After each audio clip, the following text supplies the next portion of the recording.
Hello again, everybody. Let's try this again because, hey, we're just dealing with a bunch of technical issues today in more ways than one. I am your host, Dave Prime. Welcome to Technically Trek, episode 57.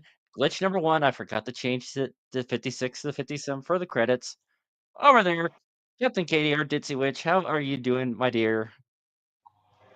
Well, I'm doing a lot better than I was a few minutes ago because I've just had to stop myself from cackling, and I have no problems in telling everybody why. We thought we'd gone live. We introduced ourselves and the show, and then I brought up the fact that the YouTube feed wasn't playing, and Dave realised that he hadn't hit the live button. So yeah, it's a Monday, people. It is Just a another Monday. Manic Monday. There's a song about it. Listen to it. It's brilliant. But no, I am absolutely fine, aside from suffering after smashing up some furniture yesterday. But all is well in the world. I have gone another week without stabbing people with a fork. So we're on to a winner. How are you, my Yeah, dear? I'm a little sore myself from other reasons. I joined a gay kickball league, and we opened the season with a double header. The team I had, the Classless Asses. Yet that is the name of our team, Classless Asses. um, Wow. yeah, say we started the first inning strong, but then we just the rest of the game. But we had fun. We're 0-2. Well, there's next week. Our next double hitter's not until May the 4th. Oh yeah, yeah. So Uh, maybe the force will be with us on that day. yeah, hopefully. But before Although, we get, well, there's a I'm couple not things. good friends with the Force, to be quite Yeah, honest. yeah, the same. But definitely got to give a shout out to Dubby. I have a partnership with Dubby. Well, we have a partnership with Dubby. You can get some great energy drinks. You can get the hype without the caffeine buzz or the caffeine crash. If you go to w.gg and use the code TechTrek below Katie there, you get 10% off your order. And they got a deal right now. They got a 4-pack. Usually it's about $150 for all four of them, but you can get them for 99 bucks. Code won't work for that. I thought it did last week, but it doesn't. But still, 99 bucks, that breaks down to about, I think, 82.5 cents per drink. So I mean, and this is one drink. So to get all that for 80 cents a pop, that's not a bad deal at all. Well, no, it Says sounds a lot. When you break it down, it's actually pretty decently priced. oh yeah. Yeah, and saying I'm trying to get some more information so I can like really sell it to it's really good for gamers and whatnot or podcasters that tend to yawn a lot like I do this hour of the day. So it's probably the last thing you need, Katie, is a little pick me up. I don't know. I yawn because I don't sleep. Even in the amount of pain that I'm in at the moment. sleep eludes me. You know, I mean, I've tried sending a strongly worded letter to the Union of Sandmen, but they haven't responded. Mm.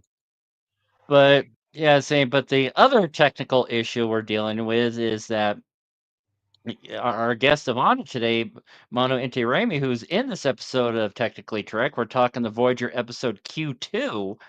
I thought it would be since we all know him personally through Dangerous Thoughts. I mean, Dangerous Thoughts. If that show didn't exist, I don't think this show would exist. So I owe a lot to him. So I was hoping we could get him on tonight, but they're still trying to figure out all the glitches in the new studio that they dumped a couple $1,000s. Let's just putting a lot of money into it. It's gonna be nice when it's done. So we're hoping that we can get him eventually, but for the here and now, we do have a couple of our regulars backstage. Tyson and Travis, future husbands. How's it going, you two? Mwah, my darlings. And you're both muted, so don't try and talk. Yeah, I was muted. I knew I sorry. was muted. I knew I was muted. I was waiting for Tyson. I was waiting for somebody to actually double mute me. Anyway, yeah, they spent 5 figures on that studio, so not a couple of thousand, but it was in the tens of thousands. I only spent like 3,000 on my setup, but boy, they really went all out. So hopefully, DT. Actually, I don't want to jump the gun, but Dangerous Thoughts will only be an episode on a new channel, which we're really excited about. But I'm going to let Manu promote that. I don't want to jump ahead of any announcements. That said, boy, what an episode! I love Q2. You have John Delancey's real life son playing his son in the Continuum. You know, Q Junior, or whoever you want to refer to him as. And yeah, a lot of fun with him and Manu Intiraymi, who plays Icheb, which was the Borg youth from season 6, and he reappears in many different episodes in season 6 and season 7. So Manu is mostly now he's been on Bobby on One Tree Hill, or Billy, Bobby, something with a B on One Tree Hill, several other movies and television shows, but he's also very well known as being Icheb on Star Trek Voyager. And so this is a Icheb heavy episode. So hopefully Icheb will be joining us. We'll just see if he can get through the technical track. He's actually backstage now. So there we go. You know, this Yay! is like, there he is. Oh, shit. What the fuck happened to the light and the everything? Oh my god. No. Oh, he's a pretty lady as well. Well, can you hear us, Manu? Are we coming through? Yeah, I can hear you. All right. I was just promoting you, by the way. Yeah, I heard you, which is nice. Yeah, giving you some nice little ass kisses. I was gonna say, wasn't this his like last? Wasn't this your last heavy feature episode? That was, you know, because we seen you in Endgame, but it was just for a short, you know, couple of scenes. Depends on your reality. It felt like really long scenes to me. Give it to him. I enjoyed it. I really enjoyed this episode because, you know, this actually focused on Look at that shit behind me. Oh my god. In all honesty, I actually think that the biggest episode that Manu was in was Child Play and Imperfection.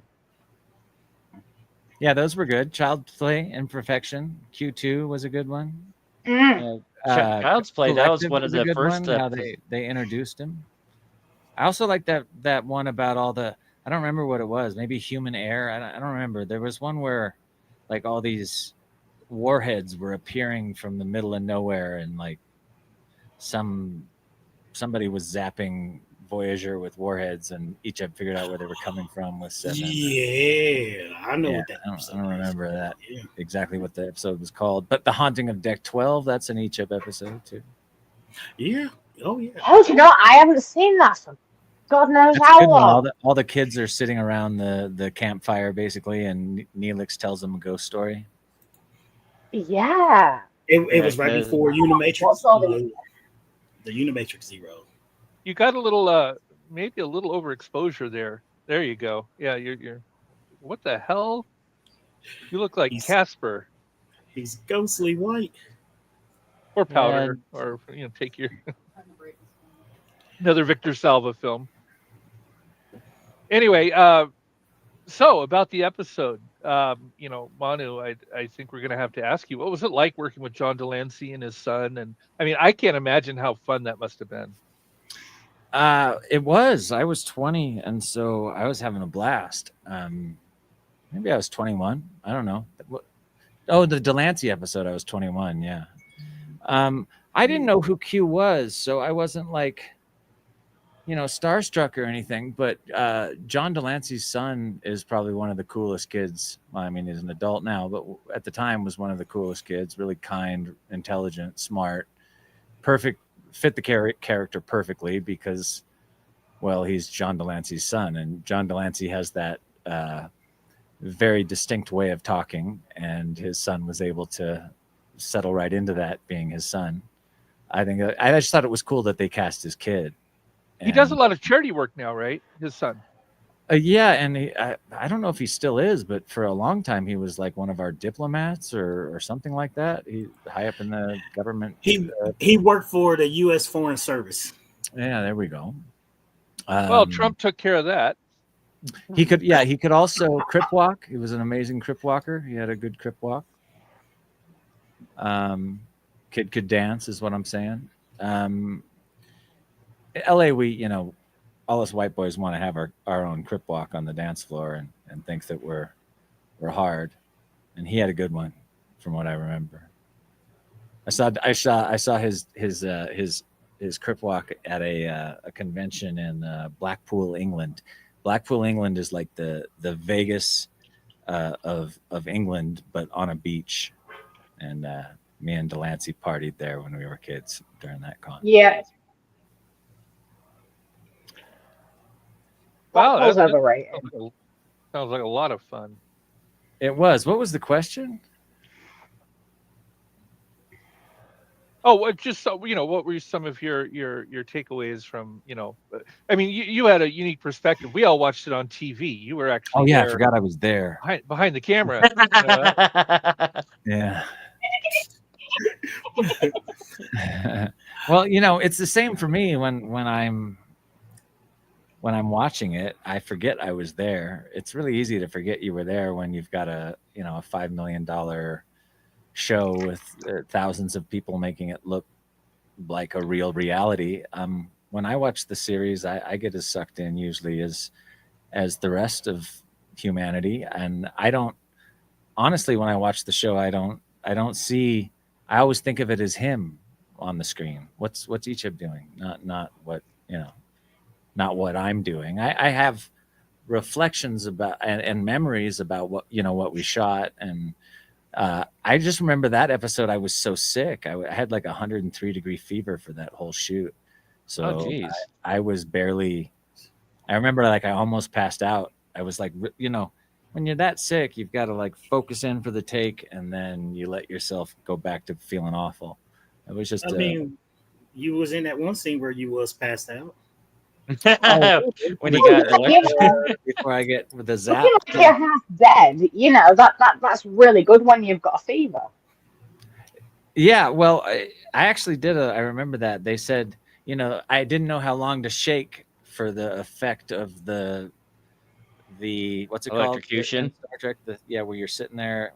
Where what's the thing you're sitting at called? Tactical. Use it tactical.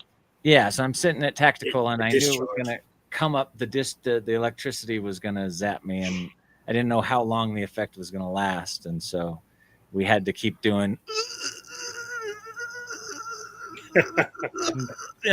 And then fall, and at one time I just held it for literally like 3 minutes and had the crew busting up, and then finally fell off camera. But One thing I was reading though, that this was the first episode that Icheb actually had a comm badge. Did he really? Yeah. What's a comm badge for? The communicator. Why did he get one on that episode? Why didn't he You were get it there. at an Tell earlier us. Why episode? didn't you get one? I What- would have gone to weren't- props and said, "Where's my fucking communicator?" Yeah, where's my comm badge? I guess because he had, finally joined Starfleet by that point. So, and he had taken his classes or whatever. So, I remember he had one. I think he had one in the final episode too, with the new costume. They gave me like a new costume for that final episode. I was like, finally a cool costume. Show's over. That's what I want to ask you about, Manu, about the wardrobe, the costumes and stuff. Yeah. Now, when you went in for wardrobe fit and stuff, was it specifically, did they made it just for you, or did they just take it out somewhere out of storage, or and was it comfortable? Just take it out of the fucking just get something out of there, or just take it out of storage, throw it on the kid. No, yeah, they designed it for me for sure. They had to take measurements, and they've got, it's Star Trek, man. It's Paramount. They've got people designing from an art point of view. It starts with the drawing, and then they Much take better, my measurements. Cassie. Yeah, that and looks- they- that oh, looks now I look great. Look at that. Look at Cassie fucking killing it. Oh, that is so much better. Thank you, my sweet. Mm. You was highlighting us with your, aura. Hey, I am Blinding not a us with VP, the and aura. I never said I was. It looked like a Becca thumbs up, but I can't really tell in the back there. Fantastic. I love That looks that. great. Dark and as gritty as we can get. All right. Yeah, the costume was probably a lot of thought went into those two costumes.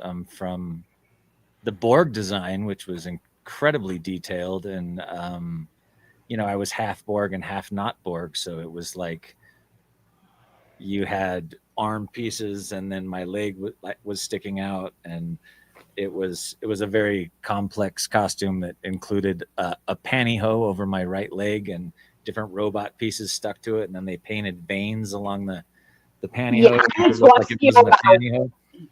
I need to ask you about your first appearance on Voyager. Yeah, I mean, I felt like your left nut was hanging out. What was that? It was. Yeah, go It ahead. was. They probably had to. I imagine. To roto that I out. imagine you were. sometimes. And I that looks so Icheb uncomfortable. does have long nuts, so they tend to. I imagine you have bruises in very They uncomfortable actually places. bounce back and forth between their knees, so it's very difficult. Oh, with Jesus one fucking Christ now. Assimilate this. leg. Assimilate this. See if you can make this work for you, Borg. Oh my god, Manu! It looks like you're talking right into Travis's penis. That's what it looks like, right? That's why hold the mic. I'm sorry, Travis. I'm playing. I'm calculating neutrino trajectories. Oh, well, don't let me stop you from assimilating my tubules. Oh Assimilate Lord, my here we tubules. go. It devolves into what we have 2 viewers now. Well, you know what? If people are too uptight, honestly, that's like one. Look, the other day I go on my social media and somebody says, Manu, you ruined your whole career on Star Trek because you talked crap about the fan base. And I was like, where is this guy coming from? I've never talked crap about the fan base. I love the Star Trek fans. They gave me 20 plus years of love, and more love than I could even know what to do with. Well, and there's all those individuals that are putting together huge montages to bring back Icheb, even though really cool. I watched those. I dug them. And I've never talked crap about the fan base, but I don't know why I just got off on that tangent. Something put me there. My brain, is pretty much like a gumball machine these days. So. No, I feel ya. Star Trek fans, really enjoyed Icheb. Oh yeah, but if they're uptight that I'm talking about Brunali nuts swinging back and forth, I'm 47 years old, man. Like, don't hold me to Icheb standards. Stop it. Right. Stop it already. I played a character. He was a wonderful, loyal, very sweet-hearted boy. I was 21 when I played him. I felt like for 10 years I had to live up to that sweethearted, loyal boy image. Meanwhile, I'm at conventions with like what Jerry Doyle from Battlestar, and Jerry could just go on stage and say the worst things and the most like horrible comedy, sexual, racist, bigoted, and just get laughs galore. But if I went on stage and was myself in any way, shape, or form, it was like, oh my God, Icheb said fuck. You know, I want my money back, and I want and I'm taking my kids home from this convention. You know.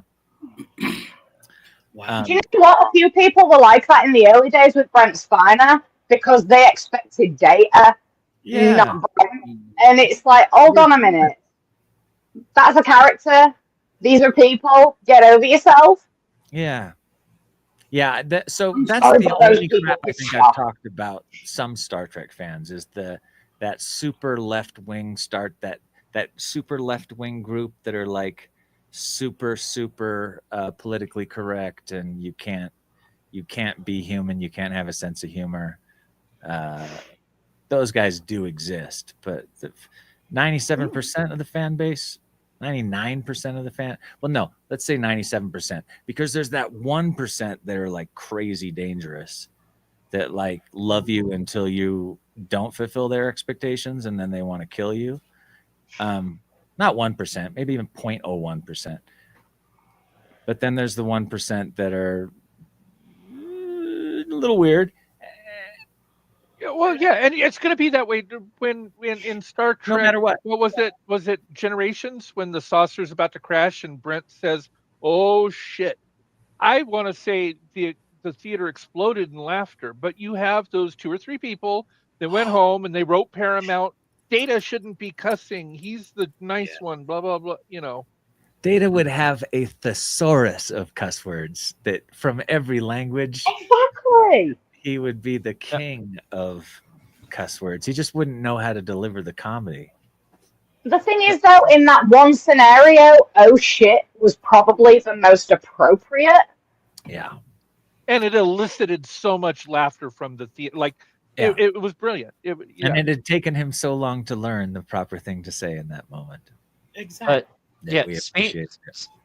speaking of the saucer crash and all that, we kind of talked about it backstage earlier. How are you holding up from that earthquake you had just a few miles down the road from you, Tyson? Oh, well, I know I mentioned this backstage, but like James Bond, I was shaken, not stirred. It was it was a 5.2. Now the initial reports had it fluctuating anywhere between a 6 and a 5, but after the 6th version, and you go to USGC, and there's like the 6th version, and it 5.2 is what they're calling it. But I was practically on top of the epicenter. The epicenter, if you look at the map, I'm about 20 kilometers away, or about 14, 15 miles away from the actual epicenter. And boy, everything shook. I had things falling off of the shelves. I went to the store today, and the store had, broken bottles of alcohol and glass all over. It was crazy. Did your balls bounce back and forth between your knees? Like a fucking pendulum. Like a pendulum. They were just swinging back and forth. And I actually, and I usually don't panic. I mean, I live, Manu, you and I grew up in California. We're used to earthquakes, and you'll be sitting at your desk, there'll be a little earthquake. You're like, okay, whatever. But this thing came crashing. It only lasted about 10 seconds. It was probably the loudest and strongest earthquake I've ever been in. Because it was close to you. That's yeah, it was close. We're used to 5s and 6s, but they're usually far enough away that we're just like, meh. Right, they're like 70, 80 miles away. You feel it, but you're not. Yeah. I was sitting on top of the epicenter, and that thank God, 5 minutes earlier I was taking a shit, and I just can't imagine what that would have been like. I am just so glad that I was done. To say that I would have been pissed would have been a literal statement. What a terrible place to be during an earthquake in the middle of. I don't know if you can see from here, but I have a little aquarium. I don't know if it's showing running here. Out your door, trousers half off. Yeah, you can barely see the aquarium right there. Well, those poor fish, because water sloshed and it spilled out of the aquarium. I had to refill the aquarium. Thank God it didn't fall. Yeah. But to answer that first question, those guys were great. I was honored to get to do a Q episode and honored to get to work with both those actors, Delancey and Delancey. Can I ask this question? So when your agent or manager came to you with the script and you was trying to prepare for it and stuff, did you feel like you had to do any like research on, the character, the Q character? Oh, I think I lied earlier and I said I didn't know who Q was, but I did. I don't know why I said that. I guess I'm just a compulsive liar. But I did know who he was. I just wasn't like starstruck by him. I did know who Q was. Mm-hmm. Enough. I probably hadn't seen every Q episode, but I knew who the Q were. I mean, weren't they on one of the movies? Weren't they in the beginning of the Next Gen movie or something? They Well, were at the very pilot end of. episode They were at the very end of Star Trek: The Next Generation. So and the he was- beginning. And The the first beginning- episode of the Next Generation, right? Or Yes. Yeah. Encounter at Encounter Farpoint. yeah. So I'd seen and- that, so I knew who the Q were, and I understood the concept, and I thought it was cool that one could have a son, and I thought the whole episode was super fun. It was almost Janeway's son, but she turned him down in the female Q. This But is how they have sex. Apparently, they do this. Yeah, that's how Qs have sex. That's how the Qs have sex. And very close to how Vulcans do, right? I mean, Yeah. it's like almost. Kind of Well, like that's foreplay. Well, it has to be foreplay no, because it's- it's 2 and 2. in our and mind, they were here. It was- in it our was minds, 4. in men's Yeah. minds, that's like, but that's I hope this is not sign language. no. What were we just What would talking you about? like to This- say in this- ASL? Well, That- Captain Katie here is fluent in English Sign Language, and I'm fluent in American Sign Language, and our sign languages are completely different. And American I think Sign, all 5 English of us are sign. fluent in gay, right? Yeah. yes, Yeah. yes. Well, you're more bi. Everybody else has committed. Whatever, throw labels on it. I'm strictly Dickley. Sometimes, Manu, it's so difficult me being here with 3 gay men because all they talk about is how hot men are. I very rarely have anybody here to talk about how hot women are, so I'm really glad All right. Tell us about Angelina Jolie. Never met her, not my unfortunately. type. Never found her to be attractive, actually. Yeah, not my type Really? either. Hey, Yeah, not my type either. Well, My not type mine is like, really like. Well, I've got a lot of different types for different reasons, but like, I really, what makes me like lustful is that like geeky sort of like librarian bookwormy, but hot.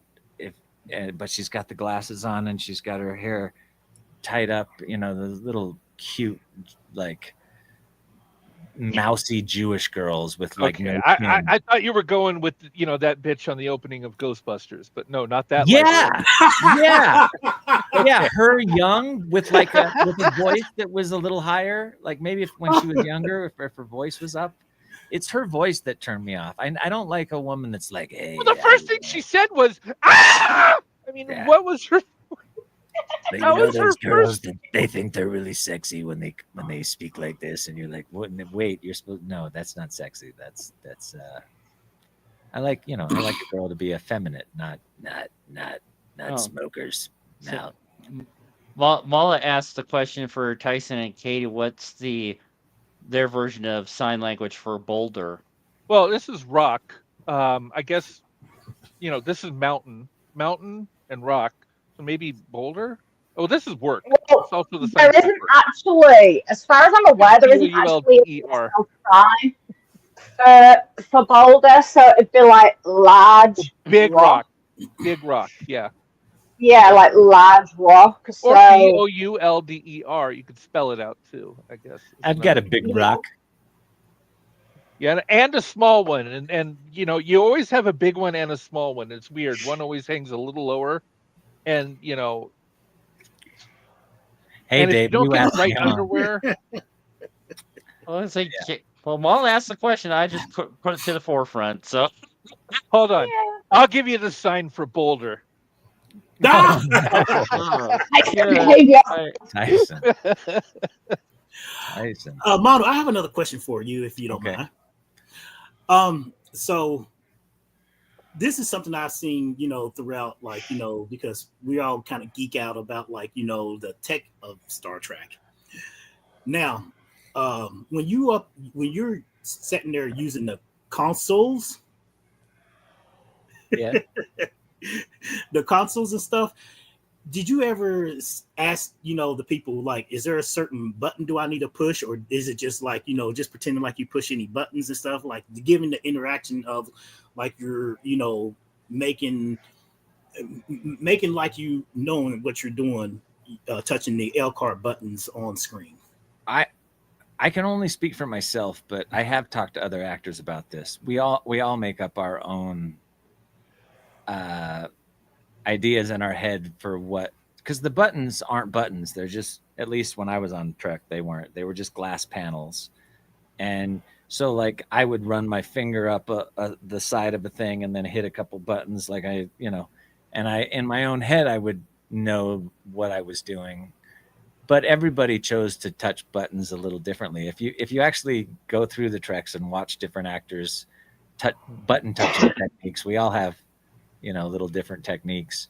I would do like long slides and tap, tap, tap, and then long slides like I was, I don't know, opening a bay door and then closing it and having little robots go around and, Do you know what? Actually, that I'm really glad that that Travis brought that up, because thinking back and watching you on the consoles, it's almost very musical the way that yeah. that you're operating them, and I the would way you was picture that in my describing head it, too. it was very musical. Yeah. Yeah.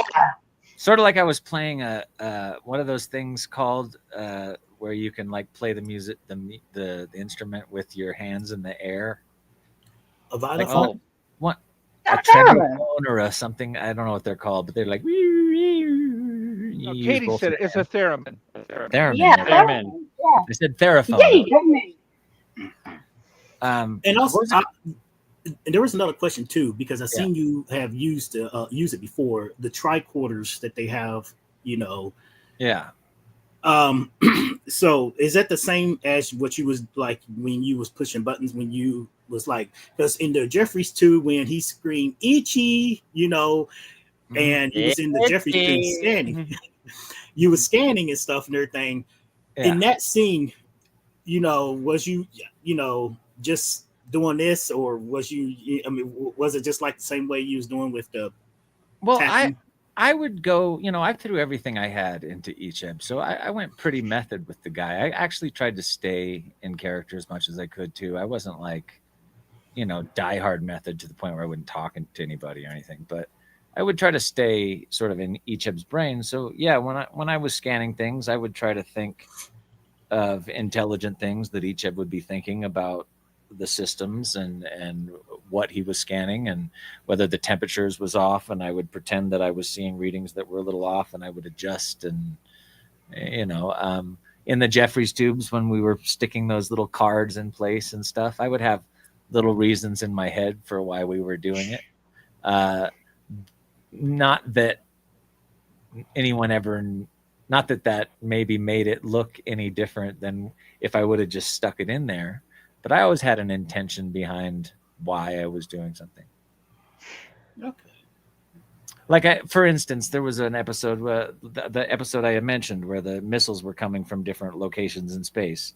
I remember in Astrometrics, I was thinking that I was keying in different systems around the ship to triangulate and try to find. I was like keying in different saucers to send the right beams to try to triangulate the locations of where these things were coming from.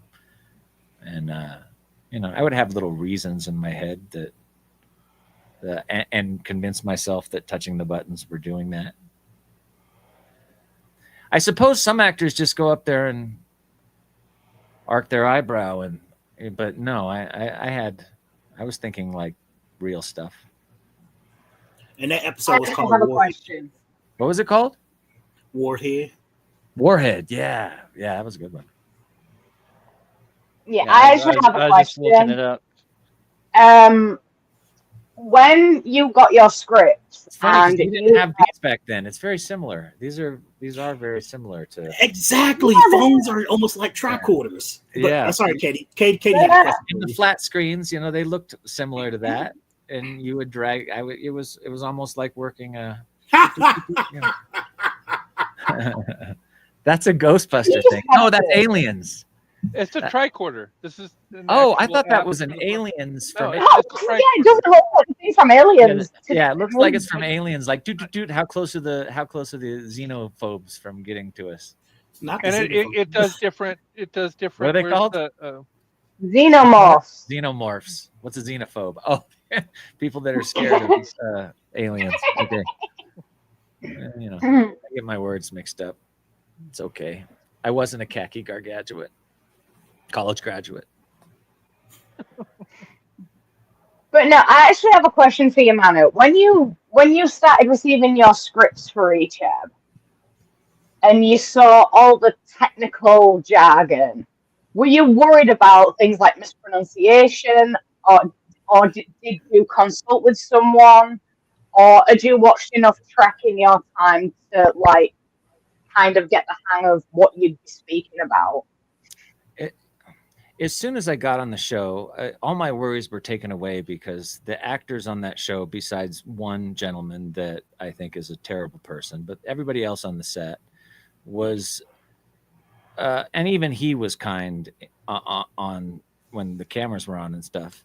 But everybody was so nice to me when I got there. They treated me like family. There was no like, oh, he's the new guy on the ship. Let's make him prove himself. Like, people were very, this is how you say this. This is how you say that. This is how the Borg turn their head to talk to other Borg. The director and other actors would help you out with that stuff if you had a question. And I was always, if I didn't know how to pronounce something, I always asked before we went live, or before we started filming. So I never really worried about it. I just like every other actor on that show, I fumbled a lot of technobabble. It's not easy to say sometimes, but yeah, that's another that's like a follow-on question. Like, because of all the technobabble, I mean, obviously, you know, there are like gag reels on DVDs that are sold, like outtakes from the shows, and I just want to know some of your like best bloopers or bloopers that you witnessed, because I imagine there was some good ones from this episode.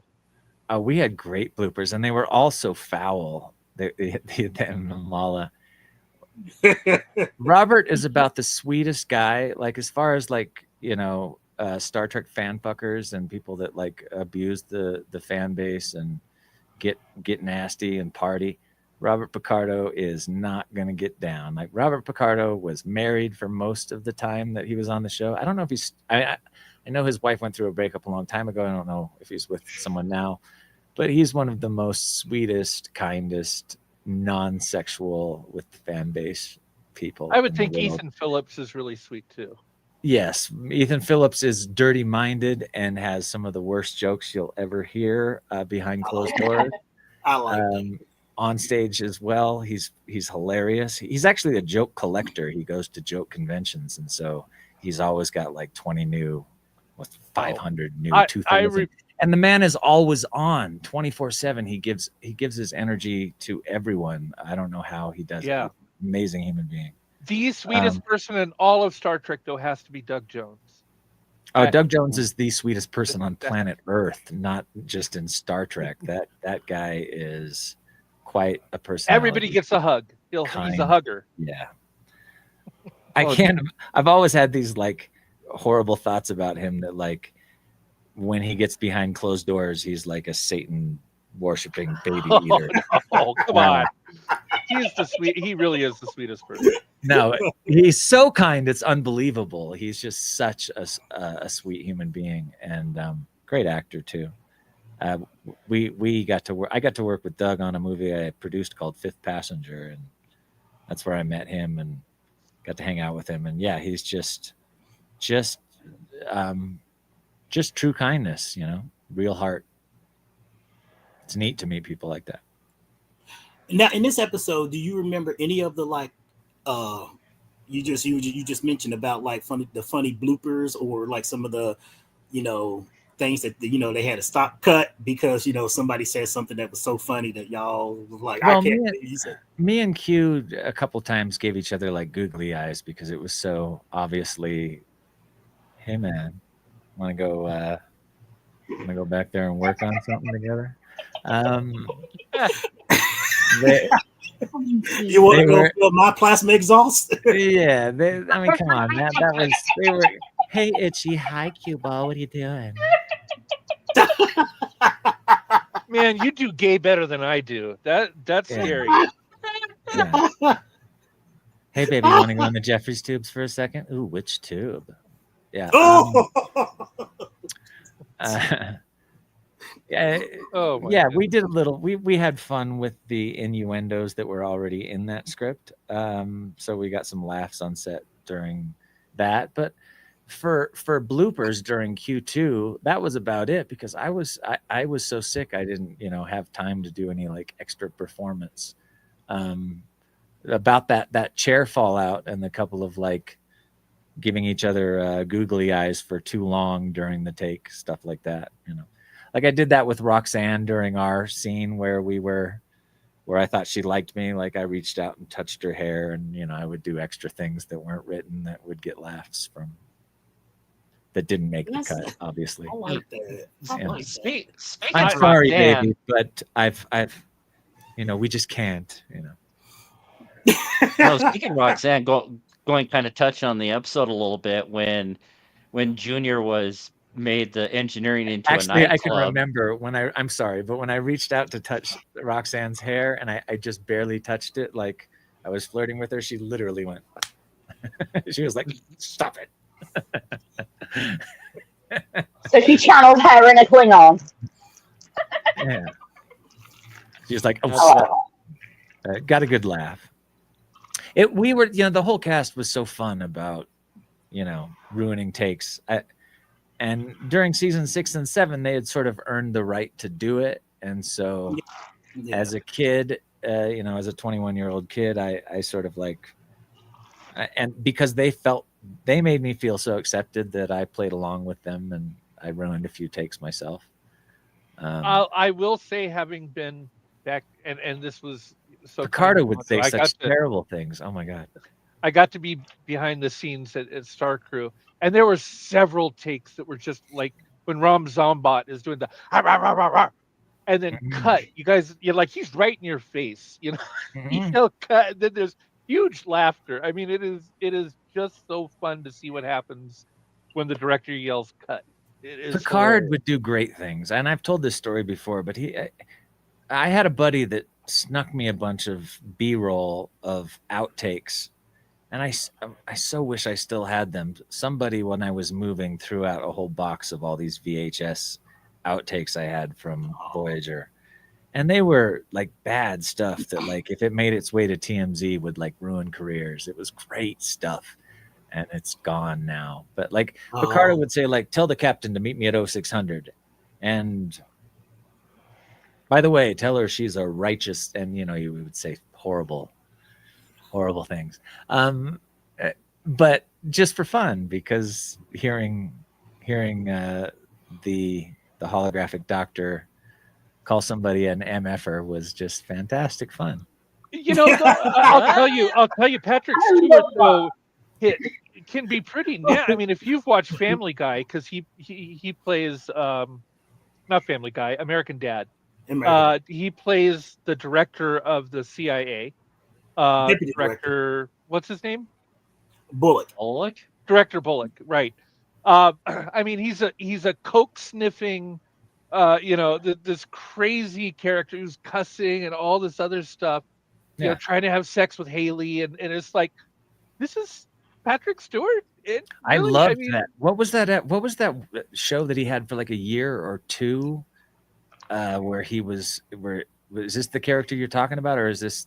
Director Bullock, Patrick Stewart, where he played Director Bullock on Family Guy. American Dad. No, he had his own show where he was just a bastard. I forgot what that show was called. Oh, Vicious. Wait, no, Yeah. no. That I don't no know. Vicious was the other one. That was He was great though. I mean, he was just cold and calculative and what sleazy, and it I'm only thinking lasted a year or of two. Ian McGregor. Who was Gandalf? McKellen, Ian McKellen. Ian McKellen. Ian Sure, yeah. McKellen was on Vicious, and that was absolutely hilarious. If you've never seen Vicious, it's on YouTube. You can look up Vicious. It's Ian McKellen and the other, I can't think of the other really famous Sir Derek actor. Jacobi. Yeah, Derek Jacobi. Yeah. Oh my God! Derek Just watch one episode of that. You will shit your pants. They play a gay Now, Tyson, couple that have been together for 50 years. Yeah, go ahead.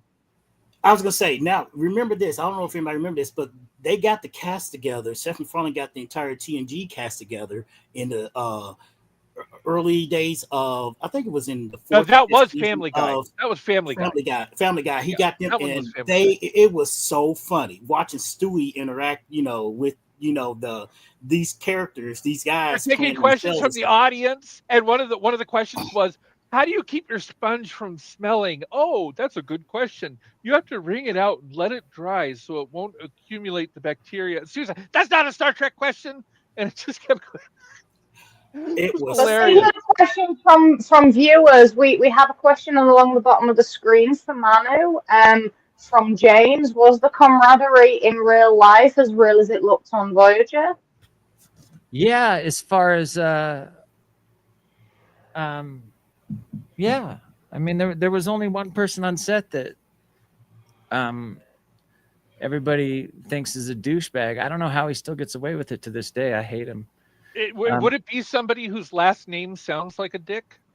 Yeah. Yeah, oh no, darling. Look, this guy laughs way too much, blinks way too much. He's an abuser of women. He's a crappy person, and somehow he's flipped that whole switch. Because my wife is actually used to be his assistant and was abused by him during the time that she was his assistant.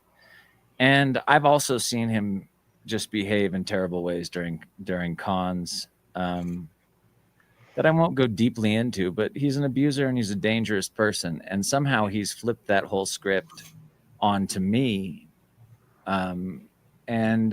Terrible human being. And they all put up with him and pretend like they like him, but nobody really does. Well, he keeps getting invited to come back. He was just on Lower Decks. He gets to keep coming back, but you are barred from anything because he said one thing one time.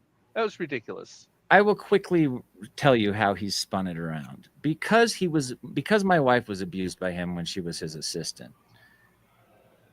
When I first got with her, I would bring her to conventions and bring her in front of him, and she would have full-on PTSD meltdowns, and I didn't know what was going on because she wasn't sharing the information with me. But when she finally did, I went, oh my God, I knew that about Mr. Wong. Rhymes with Wang, schlong. sorry, Mr. Wang. So during the early part of that relationship, after 2 years of putting her through PTSD and moments where she had to remember her past, she did something on the internet that came out against me, saying that like I was a bad guy to her because she was just taking out the aggression of 2 years of me putting her back in front of her abuser, if that makes any sense. And Garrett took that opportunity to team up with a couple of other people behind the scenes and take his behavior and really the person he is and put it all on me, and convince promoters and folks not to invite me to conventions anymore or invite my crazy wife to conventions anymore because she's so crazy, even though there's plenty of other crazy girls that had the same incidents. Someday I hope that those girls come out and we smoke him and get him where I am, which is basically kicked off the Star Trek, kicked out of the Star Trek club as far as conventions and coming back to the show. But he took that opportunity and he jumped on it. And That's the kind of thing that vicious people like him do.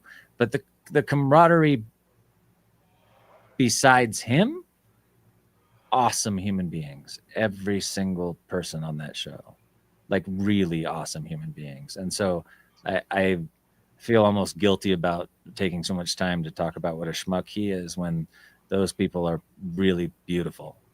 Let me jump in real quick with something. What about just the ones in front of the cameras, the ones we know, like Kate McGrew and Robert Picardo? What about the people behind the scenes, like the whole crew and Jerry just Taylor, who just passed away, one of the coolest producers like ever. Brandon Braga, one of the coolest producers I've ever worked for. Just a really cool kid, and he was like in his youth, basically. I was, he was a little older than me at that time. He must have been like 27 or 28, maybe 30. I don't know. Young kid though. That whole cast and that whole team, it was such a pleasure. It was 2 years of pretending to work on a spaceship, and it was awesome. And I don't have any bad memories of going to work on Star Trek Voyager. My bad memories are, things that happened post Star Trek Voyager and the convention world. But on the show, One Tree Hill, was that? One Tree Hill's cast was a little bit more disjointed, honestly. There was, they didn't, a lot of them were very. I don't know. It depends on who you asked, but I came on to One Tree Hill during season 9, and was just there for half the season playing a villain. And this was after Voyager, right? Yeah, this was 12 years after Voyager. Oh shit! Yeah, yeah. It's like, finally back on TV, and of course, it's for the last season again. Just my luck. But no, that cast had all sorts of crazy stuff going on. Like, one of the main cast members was like in a cult where she was married to like 50 men and she didn't know who her baby was. And the cult leader was like on set watching her. And another member of the cast wouldn't talk to anyone. And he would come on set and stare down at the floor. And then until they said action, then he would do his lines. They would say cut and he'd walk off set back to his. There was all sorts of weird shit going on One Tree Hill. Yeah, you make it sound like Breaking Bad. No, Breaking Bad is great. I know Aaron Paul. Like, Aaron Paul and me, we hung out for a few years in my youth, and but the people on that show, they were very strange people. What's his name took me under his wing? Paul Johansson, who was a director and the guy that played. I never remember when I'm off the show. Dan. Forgot we're doing a Star Trek show here, but really sweet guy. But he'd been through a couple marriages, and it was being behind the scenes on One Tree Hill was the kindest person that I met on One Tree Hill was oh man, I'm gonna forget his name, and I worked with him after the show too. He was such a sweetheart. They got the singer guy that played the. Oh, it's a good thing we're not live. Take your time. Yeah. He was in what's it called with me? Instant, which everyone should watch, by the way. Roddenberry Entertainment. Oh, yes. Made a short film called Instant. You can watch it on YouTube. 24 minutes, but it was just intense. Fantastic little film. And both was starring me and hold on. What's his name from One Tree Hill?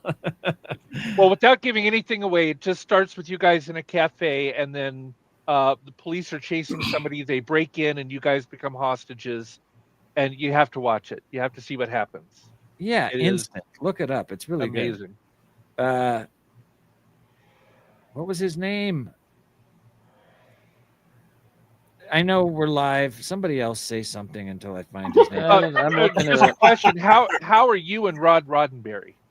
You guys still friends? Still? Me and Rod, I still email, but just to be honest, when that whole thing happened, Rod told me, "Look,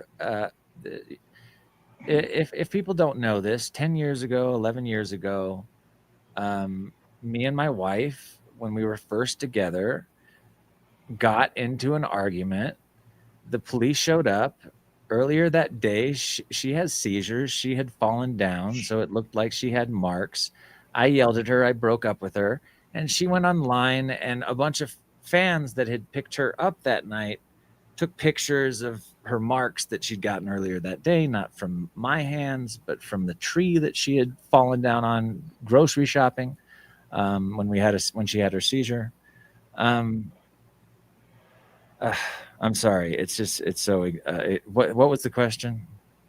Oh, you and Rod. If you're Yeah. still- So me and Rod. So me and her and Rod were hanging out a lot, and we had just done Instant together, and we had a great relationship. And I love Rod Roddenberry. There's the long and short of it is, I love that man.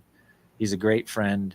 Every time I've seen him, Tyler Hilton, thank you so much. Tyler Hilton, One Tree Hill, great actor, great person, amazing musician. Rod Roddenberry, also great human being. But when that thing happened, and Garrett jumped on it, and people jumped on the bandwagon. And then my wife, of course, immediately apologized and did everything she could to play clean up. It was too late, and Rod basically just had to say to me, "Hey, Manu, we need to take a break for a couple of years, or at least till this cools down. I can't be seen hanging out with you." And that's sort of when the beginning of my blacklisting started. But I love the man, and I've seen him a few times since, and every time I see him, he says, "Oh, it's been so long. It's nice to see you." And I think we still have a relationship and a love for one another. Even when he said, "Hey, Manu, I gotta," he was the kind of friend in Hollywood that would at least give you a phone call to say, "Hey, man, I gotta have some space from you while people think you're a wife beater." As soon as people stop Hey, thinking. Kevin Spacey's getting work again. When is it your turn? Yeah, hopefully soon. I the truth of the matter is I write Rod and Trevor all the time, and I harass them. If you don't know, Trevor Roth is another producer of Star Trek. He's sort of been Rod Roddenberry's right-hand man since they were kids. I love those guys, and I write them all the time, and occasionally I get responses, and but we don't jump on the phone anymore. We don't hang out like we used to. We used to go on hikes, and I used to go to his house all the time. And now Garrett has conveniently filled that role. Hey, Manu, I think Dave has a question for you. He'd been wanting to ask you, or Sure. been wanting to talk to you. I thought you said something about you want to talk about the warp core scene in the episode. Oh yeah, just I like love the warp I core. just when they what a cool turned the engineering into a nightclub. Oh, that was cool. I don't think I was.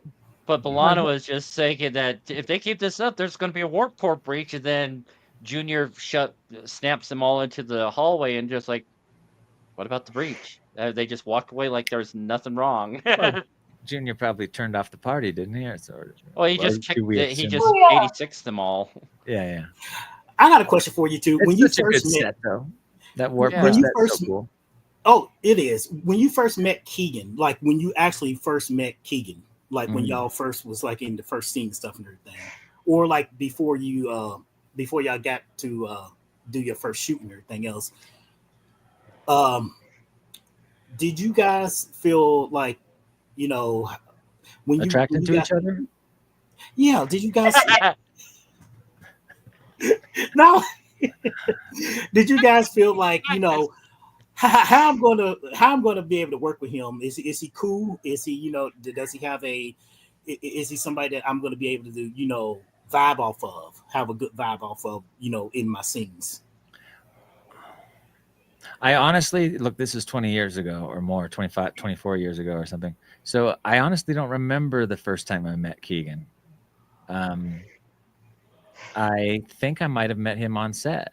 And everybody goes to, once you're working on a professional Hollywood set, it's very rare that there's a bad vibe. There's been lots of things written about Voyager, like bad vibes between Seven and the captain over those years, and that made the set uncomfortable. All that shit's baloney. It was wonderful there, and those women got along, and they might have had minor issues, but it was never anything to put in a magazine. It just got put in a magazine because Garrett talked about it. Mm.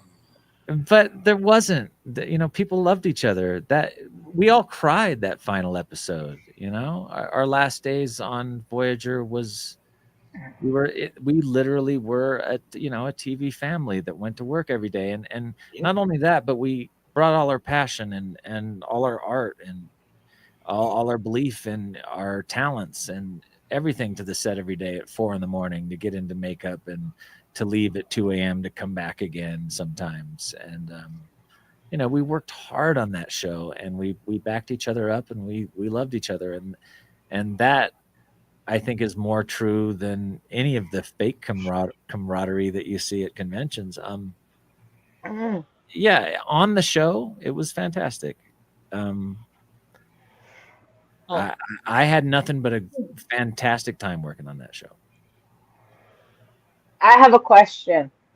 Now, obviously, Icheb and Seven had like bug implants on show, like on their faces. How often did they fall off? Never. Never. Really? No, the eyepieces. You never had any malfunctions with the like facial technology. I never did an episode where Seven where she was in full Borg makeup. If you're in that full Borg suit with the blinking lights and the little plastic pieces and all that stuff falls off. There's like actually 3 people walking around turning your lights on and off and making sure nothing falls off you when you're playing a main Borg character. You have to like Fully ask to go to the assimilated. bathroom, and like they come in and look on the bathroom floor when you leave to make sure. But as far as this piece, no, that piece is glued on there. Like getting that thing off. My final episode, when I stole it from Paramount, I grabbed my nose piece and I grabbed, because I wanted one, and I just ripped it off of my face. That hurt. Yeah, like that stuff it's glued on with, I forget what the stuff is called. Spirit glue. Spirit glue. Yeah, it's tough stuff. They have to get it off with alcohol. So yeah, it's not gonna just fall off your face. It's on there. It's a part of you. You can rip it off, but you're gonna have like a nice red nose and a nice red mark over your eye, and some super glue things to pick out of your eyelashes. I am here to tell you, you might spend 3 hours in makeup. You spend that much time taking that shit off. Oh yeah. I can't. Who was Joe? What's his name that did our makeup? What's his last name? Joe. His first name's Joe. Yeah, his first name's Joe. Anyway, he was the makeup artist on Star Crew. And beautiful, and he did beautiful work. You got to check him out. He does amazing. He's amazing. And he does creatures too. It's not just makeup. Like he does. Joe Castro. Yeah, Joe Castro. Joe Castro. He is one of the sweetest people. We actually had him on DT. He was a beautiful soul. We were so lucky on that show because originally one of the Star Trek Voyager makeup artists that did my makeup for the Borg and for Icheb was going to help design the Zombots for Star Crew, and then he got another job on some what's the guy that's in the new Star Wars, the hot guy with that plays Han Solo's son. What's his name? Han Solo's son. Kylo Ren. Kylo Ren in the movie. Whatever the actor's name is. I keep forgetting what I'm talking about. I'm sorry. I'm almost 50. What are we talking about? There's a couple of questions in the chat that some people wanted to ask you, Manu. Yeah, saying James is saying that he's got to bail. Bye, James. Kid's getting sick. But no, Phil, one of our regulars, he's packing up and moving and stuff, so he's able to just watch from the background. But and he was asking about the working in front of green screens. Pretty sure Voyager not so much, but Star Crew, heck yeah. Yeah, Star Crew was all green screen. Voyager was a lot of Voyager had some blue had some screens. Practical sets. Yeah, well, Delta Flyer was blue screen. Really? Yeah. Some sections and Astrometrics wasn't a green screen. I don't know how they put Astrometrics in, honestly. I would be looking at tennis balls that people would move back and forth and I would pretend, they were planets or whatever. But I think from what I remember, the Delta Flyer had its own little, I remember looking up, and when we were flying it in Q2, the episode we're talking about now, I remember it wasn't like now where it would be real D, it'd probably be like real D. I'd be able to see all that stuff for real. Yeah. But I remember some blue screen stuff. They would do like blue screen extensions and such. But for the most part, it was the old days, and they were working with film too. So it was a lot of, Right. old school tech. Space was just the old curtain with lights on it, Christmas lights. Yeah. And little holes poked through it, and a backlight. It was, the ship on Star Crew. It was the Enterprise. warehouse. The next one got the actual moving space. Yeah. Wasn't The ship you used for Star Crew, that was the same ship they used in Firefly, the model? Yeah, and the same ship that they used in Star Trek Renegades, same set. Renegades, right yeah. on. I got to go back and look at the ship. You'd be surprised. You think it looks all fancy on screen, but it has like crate floors. Yeah. Yeah. You don't know if the ceiling's going to come down on your head. I mean, it looks really fake when you're there looking at it. It's like plywood painted and screwed in, and these crate floors. Yet you look at it post special effects, it's like, oh my god, that's a real ship. But when you're there, you're like, it's similar with working on a sci-fi show in Hollywood. The magic of Hollywood. The magic of Hollywood. When we would walk through doors in Star Trek Voyager, there'd be two guys looking at us with a bunch of gear on, pulling ropes. As we walked through the door that, and they put in the sound effects. Same thing with the button question earlier. I would be pressing buttons and wondering how the sound designers were gonna make my button sounds. Oh crap! Sound like. What happened? I made a slight boo-boo. I accidentally banned Mala instead of this actual person that was spamming us. It jumped. Oh no! I'm gonna try and figure out how to get that undone. Who is spamming us? On screen, what spam? Were they trolling us? Or were they on Twitch? It's just like someone's saying get cheap viewers going to this website and bogus. And you banned Mala. Oh my goodness! I did not mean to do that. But Manu, in this particular episode, is there anything that you took away from this particular episode that you remember? Did I steal anything from this particular episode? Well, not that, but if there was. But I'm just saying, if you have any fond memories of this. No, honestly, the only thing I ever stole from Paramount was my nose piece and my eyepiece. You didn't even get a communicator, a comm badge? No. Or a tricorder? No, I got nothing, man. Squat diddly. They didn't give me anything. I would have loved to have kept one of my outfits or something, but that's what I was going to ask. No, I wish those things end up in museums. But I know the question was, did you personally take away anything from this episode? I think that's what you were saying, and I personally took away. Star Trek was that's what I loved about the show, is that it was a moral show. It always had a message. It always had a something important to say. Almost always the show was a morality play. Mm-hmm. And so every time I got to do an episode like that show was about friendship and about, coming of age with ultimate powers. And, Q2 was figuring out whether he was just going to be a rebellious punk rocker that was just effed the universe up, or whether he was going to care about people. And, like in real life, I think it's healthy for children to break public property and kick each other in the face and be punk rockers in their teens. But when you get to be older, you learn that that's probably not the best thing to do with your time. And it's just wasted on the young. That's well, yeah. I mean, when I was young, I was breaking shit and I was acting like Q2, and that's what that episode was about. It was about like, hey, are the elders back at? Is this one gonna be okay? Is Q2 gonna be? Do we got to take his powers away? Or is he gonna learn to love and learn to care? And not be so He cared about you.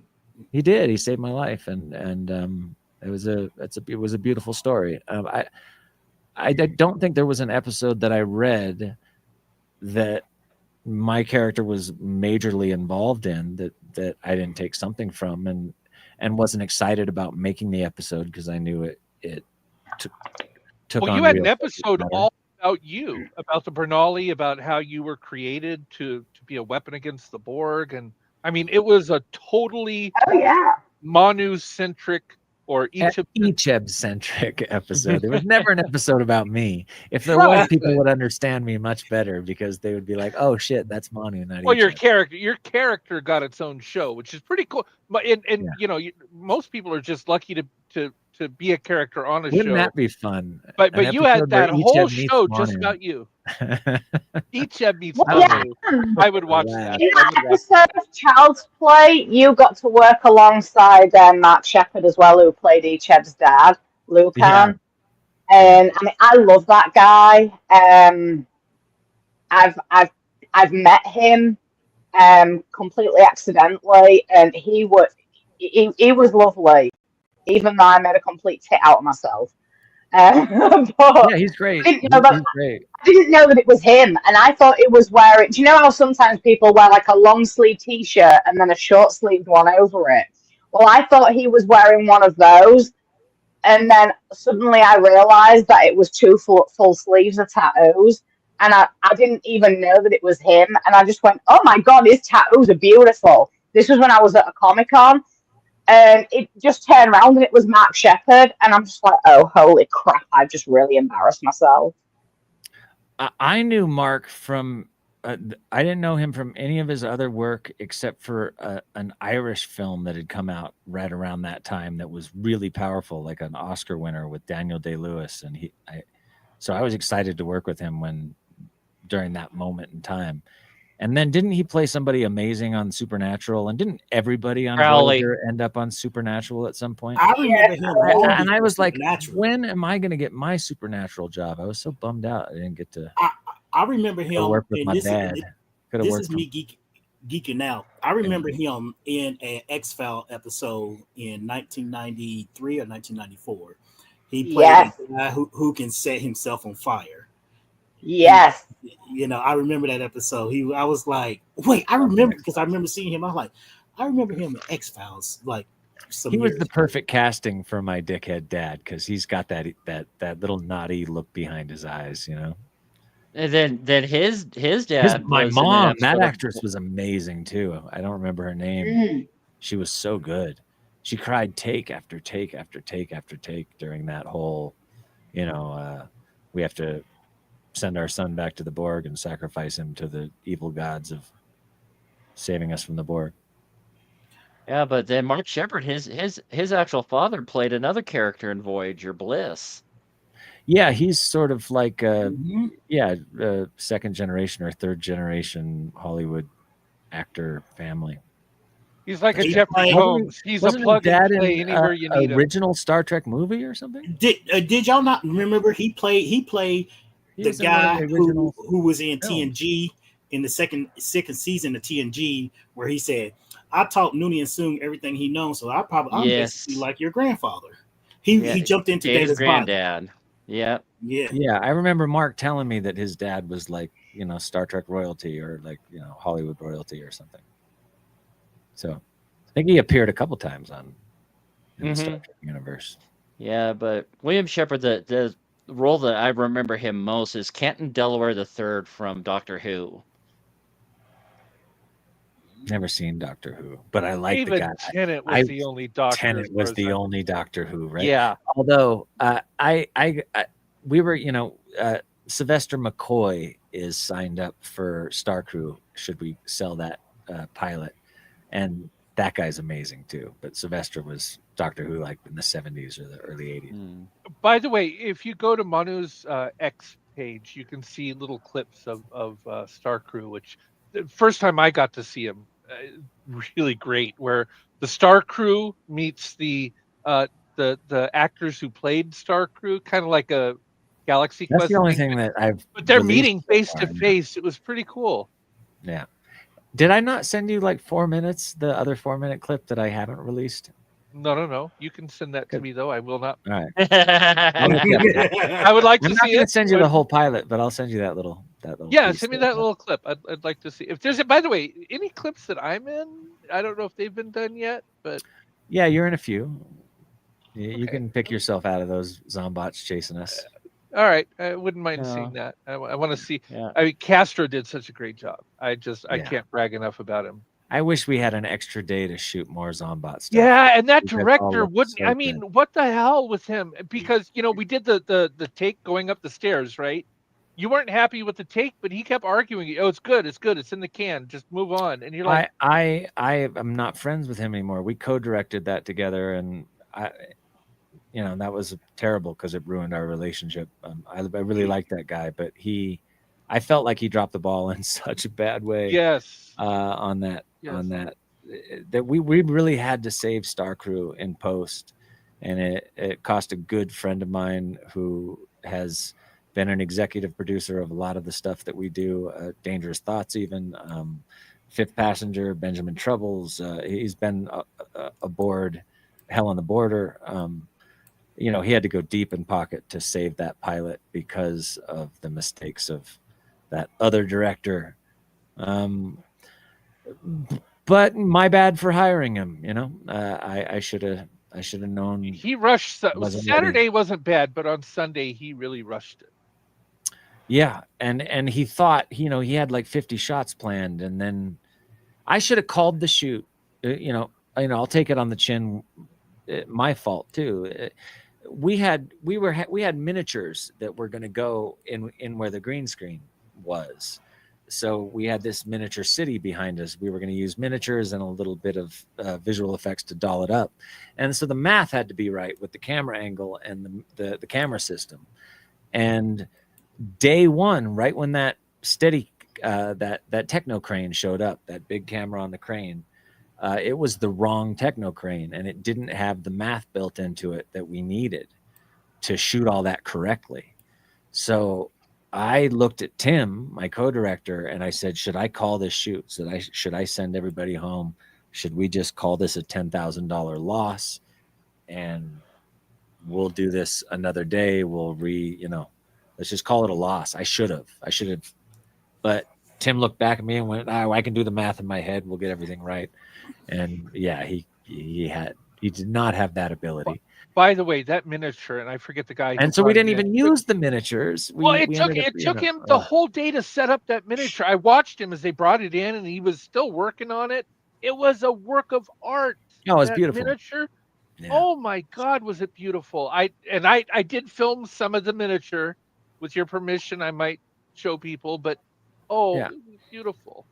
Oh, Beautiful. you can show little behind the scenes pictures or whatever. That doesn't Of the miniature. Okay. Yeah. With permission, then I'll show it. Yeah. That miniature set was just gorgeous. Gorgeous. Yeah, just so much money has gone into Star Crew at this point that we just want a really good chance to show the pilot around with a good pitch deck and a good script and see if we can sell the thing. The pilot's done. It's about getting the pitch deck ready now and about getting the pilot caught up with. It's about getting the screenplays caught up with the show, because it used to be a movie, and now it's a 12-episode series, and they want you to have the first couple seasons thought out and packaged when somebody's gonna put down that couple $100 million to make it. Well, I do have to drop. It's just about 6:30, and I'm the net control for the San Diego Ham Forum tonight. Yeah, I'm Manu, sure I'll it's going to just be say really exciting. Really quick. Hey, Manu? Dangerous Thoughts is coming back, everybody. Tyson, Yes. this week Yes, we're going to start testing all this new equipment. Like, this place is a wreck right now, but it's going to look great this week, and we're going to we're doing all that stuff. So everybody tune into Dangerous Thoughts. You're gonna have to call me so I can get ready. And by the way, I just put your birthday card in the mail and 2 Easter cards. Thank you, for man. you and one for Val. So you expect that probably around Thursday or Friday. I'm such a bad friend. When's your birthday, Tyson? It's December. You don't have to worry about it for a long time. Oh, okay, good. But yours is coming up in just over a week. You've been and I don't mean to out you, but in just over a week. Being April friends. 22. Yeah. Happy April birthday. 22. Katie just had her birthday. Happy birthday. That was last week, Katie. Happy birthday, Katie. First contact day. First contact day. I lost a tooth this year. Look, I have to replace this tooth. It's falling out. Oh, man. I have to replace like got that sorted. I got to replace about half my upper teeth. I didn't go to the dentist for a year, and in 1 year, it went from so you don't have too much fun. Well, he's gone. Boop. That was cool. That was kind of Star Trek-y. Beamed out. Yeah, I was trying to say don't have because with the earthquake that he had down there, I wasn't sure if you heard that part because he was 5. like just 15 miles from the epicenter from the earthquake in Southern California today. If it was 7.9 or something. Yeah, it's a 5.2. He probably had a good time. But yeah, I'm sure the net control, the ham form's going to be just lit up. We're like, we get those things happen all the time. But it's neat that he was close enough to it that he got to get a real rumble. But Manu, can you give us any spoilers for DT this week? Like topic or anything like that? Or is it purely just a tester show? Well, we're going to shoot a bunch of test shows, and we've got a few topics to discuss. Me and Cassie went on a 4-day treasure hunt for Justin Posey's treasure from Netflix. Yeah. And I don't know, we might talk about the there's like 15 different treasure hunts, and he's got the Netflix special. So if people haven't watched Netflix Golden Greed, they should go check it out. But we went nuts, got gold fever, and went running off to Yosemite to look for Justin Posey's treasure. So I thought we might do an episode on treasure hunts. I want to do an episode on the pyramids and that LiDAR scan that was recently done of what they found below the pyramids and whether it's bunk science or whether it's real. Because to me, it looks like there's a bunch of real scientists that have found structures underneath the pyramids that are like incredibly huge and incredibly interesting. Like 3-kilometer deep tubes with spear like shapes that look like the pyramids absolutely were an ancient power plant of some type. Well, they're landing spots for Gould motherships, so maybe there's some fact there. Those things used to be covered with limestone. You could see them from miles away. They would be like, Yeah. I'm just amazed by the Graham Hancock and all that idea of Atlantis, and I want to do an episode on that, the possibility. Any special guests you got coming up? Any anytime soon? Well, we haven't even started the show yet. So we bought all this new gear. We got all these new spiffy cameras. We couldn't get them to work today in time to do this show. But basically it's going to be troubleshoot and set build this week. And then we're going to start doing test episodes that will probably air on at Dangerous Thoughts TV.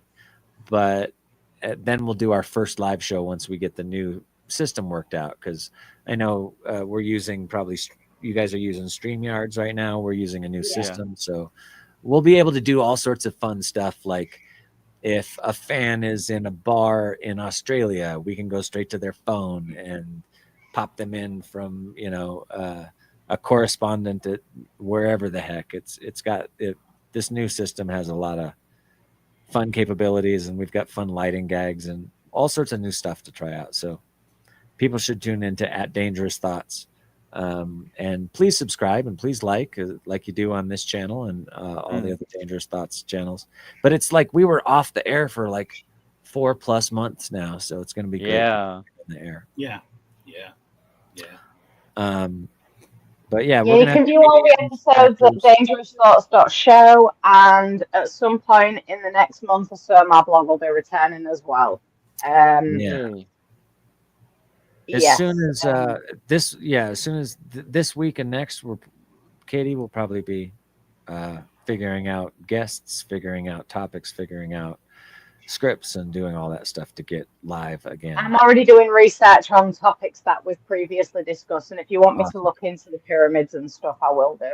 Yeah, let's get that, and let's get some pictures, and we're gonna stick to neat fringe science stuff, but we're also gonna have comedians and actors and a whole new format. We're gonna do a sketch comedy show. It's gonna be we're gonna do a hip hop roundtable on music. So get Ethan Phillips because you say he's funny. Who? Ethan Phillips. Ethan Phillips. I'd love to have Ethan on, man. But he's like semi-retired. He's like I talk to him a lot actually, and he says like he's always like, "F you, Manu. I'm not doing anything else. I'm too old. I'm not coming back. Hanging out with my wife, enjoying my life." So I think he's still. Maybe you can talk him into coming to this show. Yeah. If I can't talk him to coming on my show, it's going to be tough to talk him to coming into yours. But I'll get some of the Star Trek guys to play eventually. Yeah, that'd be nice to see them. Well, I'm trying to completely reinvent what I'm doing. I'm trying to go. I'm trying to escape the Icheb curse. Honestly, I know we're on a Star Trek show right now, but I'm sort of trying to do anything but science fiction at the moment. And it's not to say that if the right part didn't come along in the right series, I wouldn't jump right on it. And Star Crew is a science fiction series, but it's more of like a rated R comedy than it is a sci-fi show.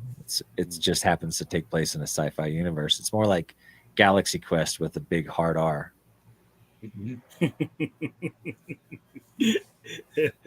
Yeah, I hope we get to do it, man, because a lot of work has gone into that show. But I'm sorry, but a little bit ago music was mentioned, and I need to bring this up because I am an extremely huge fan of ClickTight, to a point of obsession right now. I have no shame, people. When is the second album coming out? Yeah, that's another thing that we have to do, and we have all the music. It's like I told Cassie today, I said, it's time, man. The next 3 months, we're going to drop music. We're going to drop videos. We've already shot a couple of videos that are being edited right now. The Mickey Sun ride video comes out pretty soon. But if you guys haven't checked out at ClickTight or CLICTYT, that's me, Mike One, Edub, Rattlesnakes on the Beat. Edub, rest in peace. Amazing human being. The second album is Edub's last posthumous release, and we just did a song that's a tribute to him, and we had a bunch of his recordings from previous things that we'd done, and I got to cut him into the new song, and it sounds like he's there with us, and it was hard to do, but it's a beautiful song. So I think in the next we'll have single drops over the next couple weeks. Every couple of weeks we'll be dropping a single, and the new albums will probably be out by, let's see, what is it, April? Probably July. Both full-length records will drop, but we'll have a bunch of singles and videos dropping in between now and then. Because they're all done. Now it's just about packaging them and marketing them in the correct way. And the first ClickTight album, I just sort of like put it out there, and I didn't spend any time putting a budget behind it or putting a campaign behind it or marketing it on different social media platforms and putting actual, marketing dollars behind it. So not a lot of people have heard it yet. So I want the second record, especially since it's E's last record, to get some attention. So. Yeah, so Mala's got a question kind of geared toward you, Manu, just saying that saying that she's got some family stuff going on, but she's thinking maybe touch base with her on Friday or Thursday night, it looks like. Cool. Yeah, it'd be great to touch base with everybody behind Dangerous Thoughts this weekend. If you guys are available, that'd be great. Oh, yeah, I'm available. I never sleep. Yeah. We finally, I think we finally have, it's just a few little camera bugs. We've got these new, see if I can show you one. They're Yeah. so sick. I don't want to touch it. It's so expensive. Yeah, Travis and I were looking at a couple on Amazon backstage earlier. Yeah, like look at And this, look at all this system over here that's gonna crunch all our and this thing down here, and all for all the microphones, and Dangerous Thoughts 2.0 is going to be badass, but learning how to use all this stuff is a little more challenging than I thought it was going to be. yeah, You could say something about like, you know how to operate a starship or fly a Delta flyer, but when Yeah, it comes to real world technology, real world technology. I'm used to having a crew of professionals, and we've got a crew and they're professionals, but it's 3 people, not 30 or 300, like in the case of Star Trek Voyager. Now I can't even get the camera to work. Got to hold it. Hi, everybody. your POV. Why I mean, did that? All I did was pick it up, and now it's completely broken.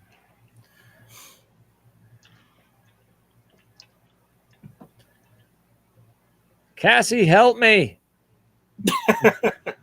Manu's destroying the new set. Why is that not a surprise? I'm breaking all the equipment. let me summon Cassie. You left me. Hold on, it's working. It's just, it's so bad. It's touchy. Hi, guys. That big black mic is right in your face. Yeah, I know. Why was this working? Oh, no. Well, you can keep asking me questions while I fumble and. See, I was just actually thinking, I never thought of this before, but did you ever get to hang out backstage on shoots of episodes that you were not involved in at all, or were you only allowed when you're in the episode? Well, that's not exactly true. Yeah, I was down for a lot of times. What happens is you'll be in for a fitting or a makeup test or something like that during an episode that you're not in. Voyager would film what's it called, 23 episodes a year, I think it was, Roughly, maybe yeah, 23 to 26. and then so we were doing an episode filming wise, at least as far as camera running, every 8 days. And so I was on basically every other episode for the last couple of seasons. So it would be like I would shoot an episode, I'd have a week off, I'd be in for a makeup test or a wardrobe test or something for the next episode. And so that there were days where I would just come and say hi if I was in for a makeup test or a wardrobe test, or I was definitely allowed to come down and say hi if I wanted to. Did that a couple of times and just watched. Let me expand on that question too. But you would have to check in. It wasn't like you could just drive into Paramount and be like, I work here. Let me in. I was going to ask You'd because have I to know call. it was in 1999 when Deep Space Nine ended. You didn't get a chance because I'm just saying, you never got a chance to meet or see the Deep Space Nine set or the cast members. I got to meet all the cast members, in the 20 plus years of conventions afterwards. So all a bunch of kick-ass people. I even, Armin Shimmerman worked on Fifth Passenger. Picardo was going to do the role in Fifth Passenger, and Shimmerman stepped in when Picardo got another job. So yeah, I know all of not all of them, but I know a lot of all of the Star Trek casts up until the most recent shows.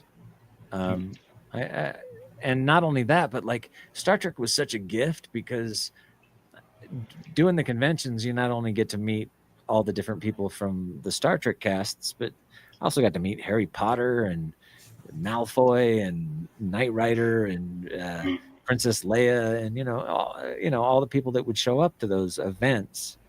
It was, I remember one night I was eating dinner after a con opposite 7 of 9, Princess Leia, Harry Potter, the twins from Harry Potter, Knight Rider, David Baywatch. Hasselhoff. Hasselhoff was on my left, and it was surreal, man. It was like I had to pinch myself, if like I had to go back and go, like if you were an 8-year-old kid and you saw this is what you thought you'd be having dinner with these people in your early 20s, it was amazing.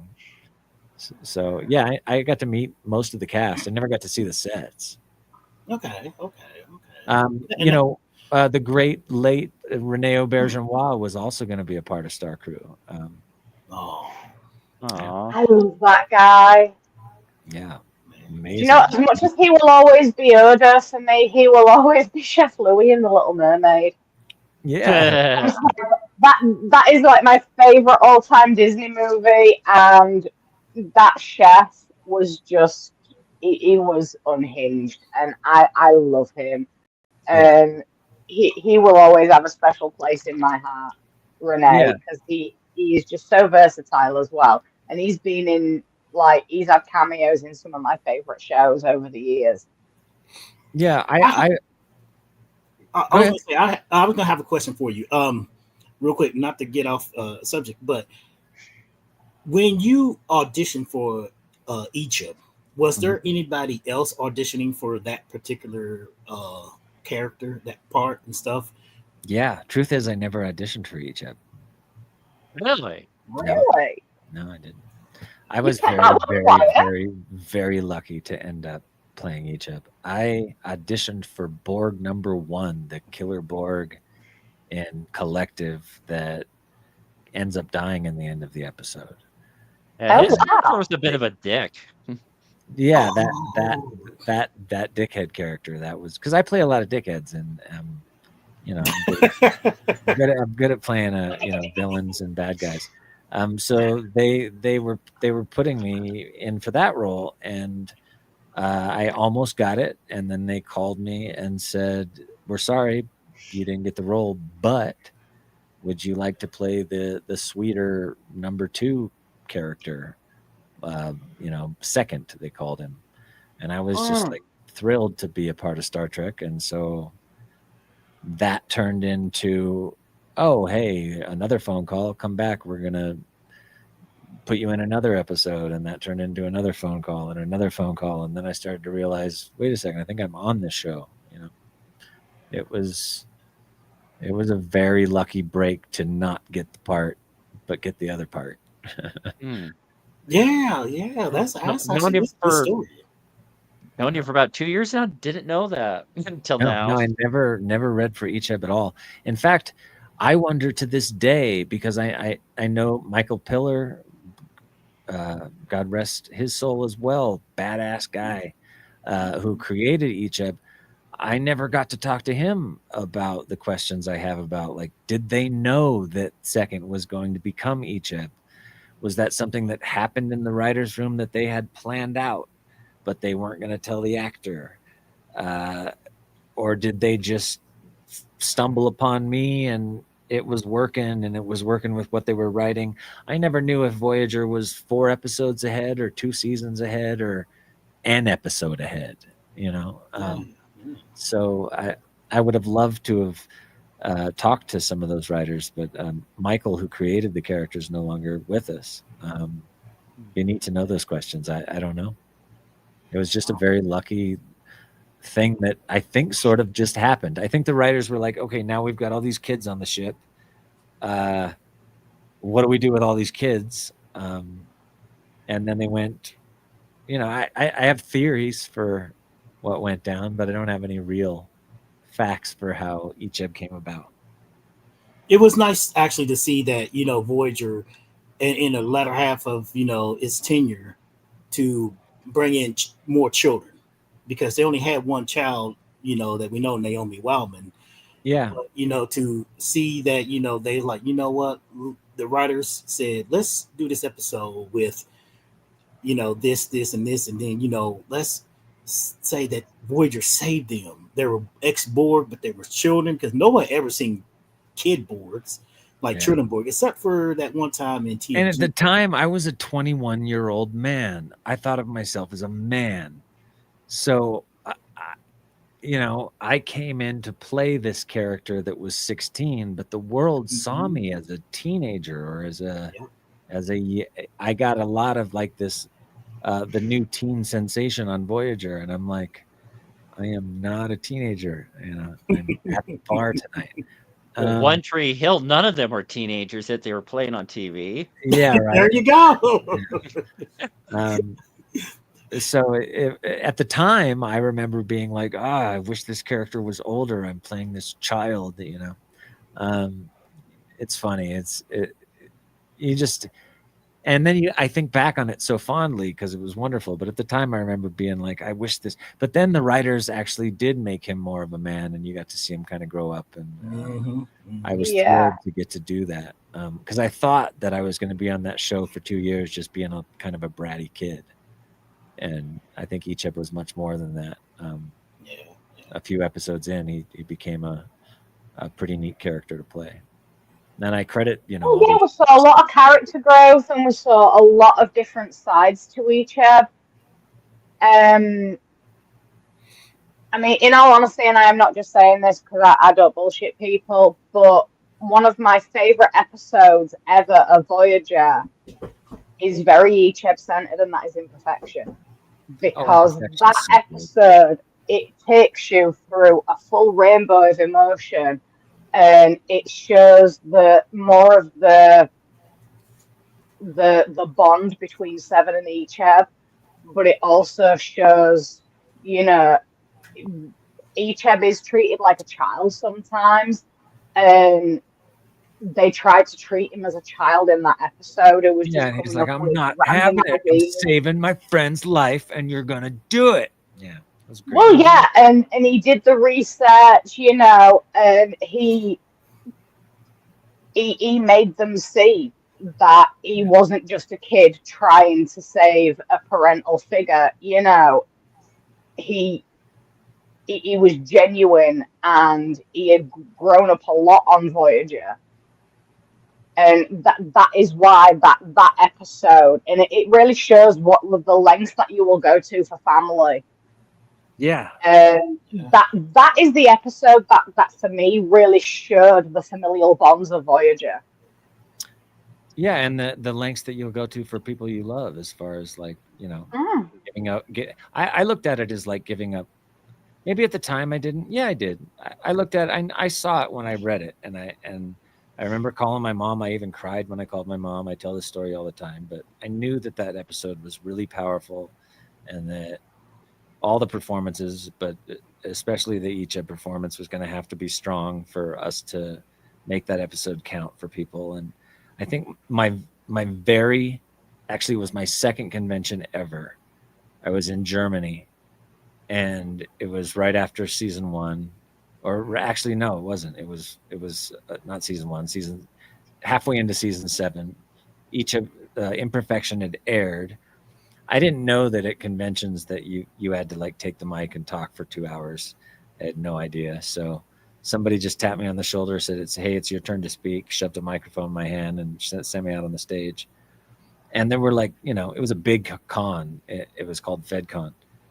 And there were like 7,000 people in the stands. But about 30 minutes into my talk, this man stood up and he was crying.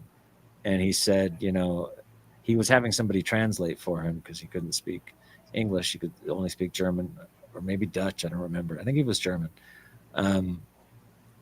And when he started crying and saying, hey, I watched that episode and it helped me get through my kidney transplant. And this is my brother, or I don't remember exactly, but it was his uncle or his brother or something that had given him his kidney. And they were like, that episode made me believe that I was going to live and gave me strength. And he was crying. And like, I'm up on stage, and I knew how hard I fought to make that episode affect people. And I knew that it was going to affect people around the world, that I started crying. As soon as I saw him, started crying. And so he started apologizing to me. Oh, I'm sorry. I didn't mean to. I'm like snots running down my nose. tears are coming down his eyes. I'm on stage and I'm like, no, thank you. Like that's what I was trying to do is, make this episode affect people. That's what TV's about. Like for me, the whole reason I became an actor is because some days you can be having a crap day. Like life can just be kicking your ass, and you can go into a movie and you can come out of that movie completely transformed about the beauty of life. I remember once I was like down in the dumps, and I walked in and I saw Juno. You remember Juno? Yep. Just a powerful, beautiful movie. And I remember walking out of the theater a completely changed perspective. I remembered that we were about empathy. I remember that human beings could be powerfully loving, and that we're capable of being so imperfect and wretched, but we're also capable of being so beautiful and so full of sacrifice and love. And that episode was full of all of that for me. So I loved Imperfection. I love that. And you know what? That's why a lot of people still remember as fans, people in a new generation of people rewatching, classic old Star Trek. They come to see these people that we have long been fans of, but like a new generation of young people who is discovering Star Trek, they find, oh my goodness, certain episodes hit them in certain ways, certain ways that that they be like, wow, that means something to me, And also the episodes that maybe aren't as intense emotionally, but they're creatively intense, where what could exist out there in the universe, and the Twilight Zone. And you know what? That's what your show is about. Dangerous Thoughts is exploring these extra boundaries what is reality, the boundaries of, when they say boldly going, they really mean it in Star Trek. They go to every different corner of the possibilities of what what everything is, not just human beings. That's why I always love I always love the one-off episodes of Trek more than I do the season arcs. I always love the self-contained episodes that episodic nature. Yeah, like I always think of that one, and I always forget the title, but the one where there were those weird interdimensional beings that were doing the experiments on the crew, and nobody could see them, but they were getting headaches and they were getting sick, and then Jerry could suddenly see them, and like they were doing scientific method. Yeah, and then that got me Katie? like, what was it called? Scientific method. Scientific methods. Yeah, and I'm wondering, like, all right, so this is fascinating to me. Might not be to you guys, but right now they're doing an experiment. I think Imperial College, is that what it's called in London or in England? Katie, have you heard of this place?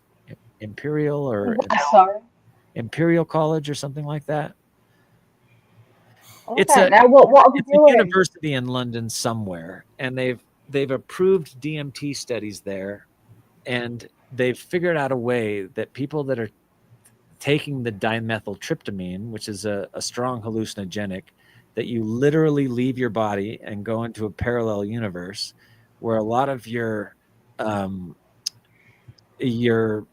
the experience is you lose all sense of self. You're not Manu anymore. You go to this other place and you meet entities of some kind, and you're only there for 12 minutes. So when you completely have to lose your ego, once you blow out DMT, or once the DMT leaves your body, you lay back and you leave your body. You go to a parallel dimension of some kind. When you come back from that dimension, it feels like you've downloaded some spiritual information from wherever that dimension is. And right now, they're doing a legal experimentation to map that dimension. They've figured out how the people that are doing the experiment at this college, the inductees, are the people that are not the doctors, but the people that are actually having the experience. They've figured out how to keep a dimethyltryptamine drip in their bloodstream so that they're at a DMT peak experience in that parallel dimension for an hour at a time. And and all these different people are having the same experience. They're meeting the same entities with the same names, and they're literally trying to map whatever this parallel dimension is that people Wow. Wow. I've actually got it up on my phone now, and it is the Imperial College in London. Yeah. And it says here, in a study at Imperial College London, detailed brain imaging data from 20 healthy volunteers, let me put my teeth in, revealed how the potent psychedelic compound DMT alters brain function. During the immersive DMT experience, there was increased connectivity across the brain with more communication between different areas and systems. The change to brain activity were most prominent in areas linked with higher level functions such as imagination. Goes on to explain about what DMT is. And it's ongoing, like it's still happening. Okay. It's a parallel to what I was saying about that episode about like, are we getting headaches because there's interdimensional people messing with our heads? You know what I mean? Like, yeah. This is something that you're going to talk about on the future segment of the show, right? Yeah. Well, for me, yeah, it's just the possibilities of what's really happening in reality. I think people are so close-minded when it comes to.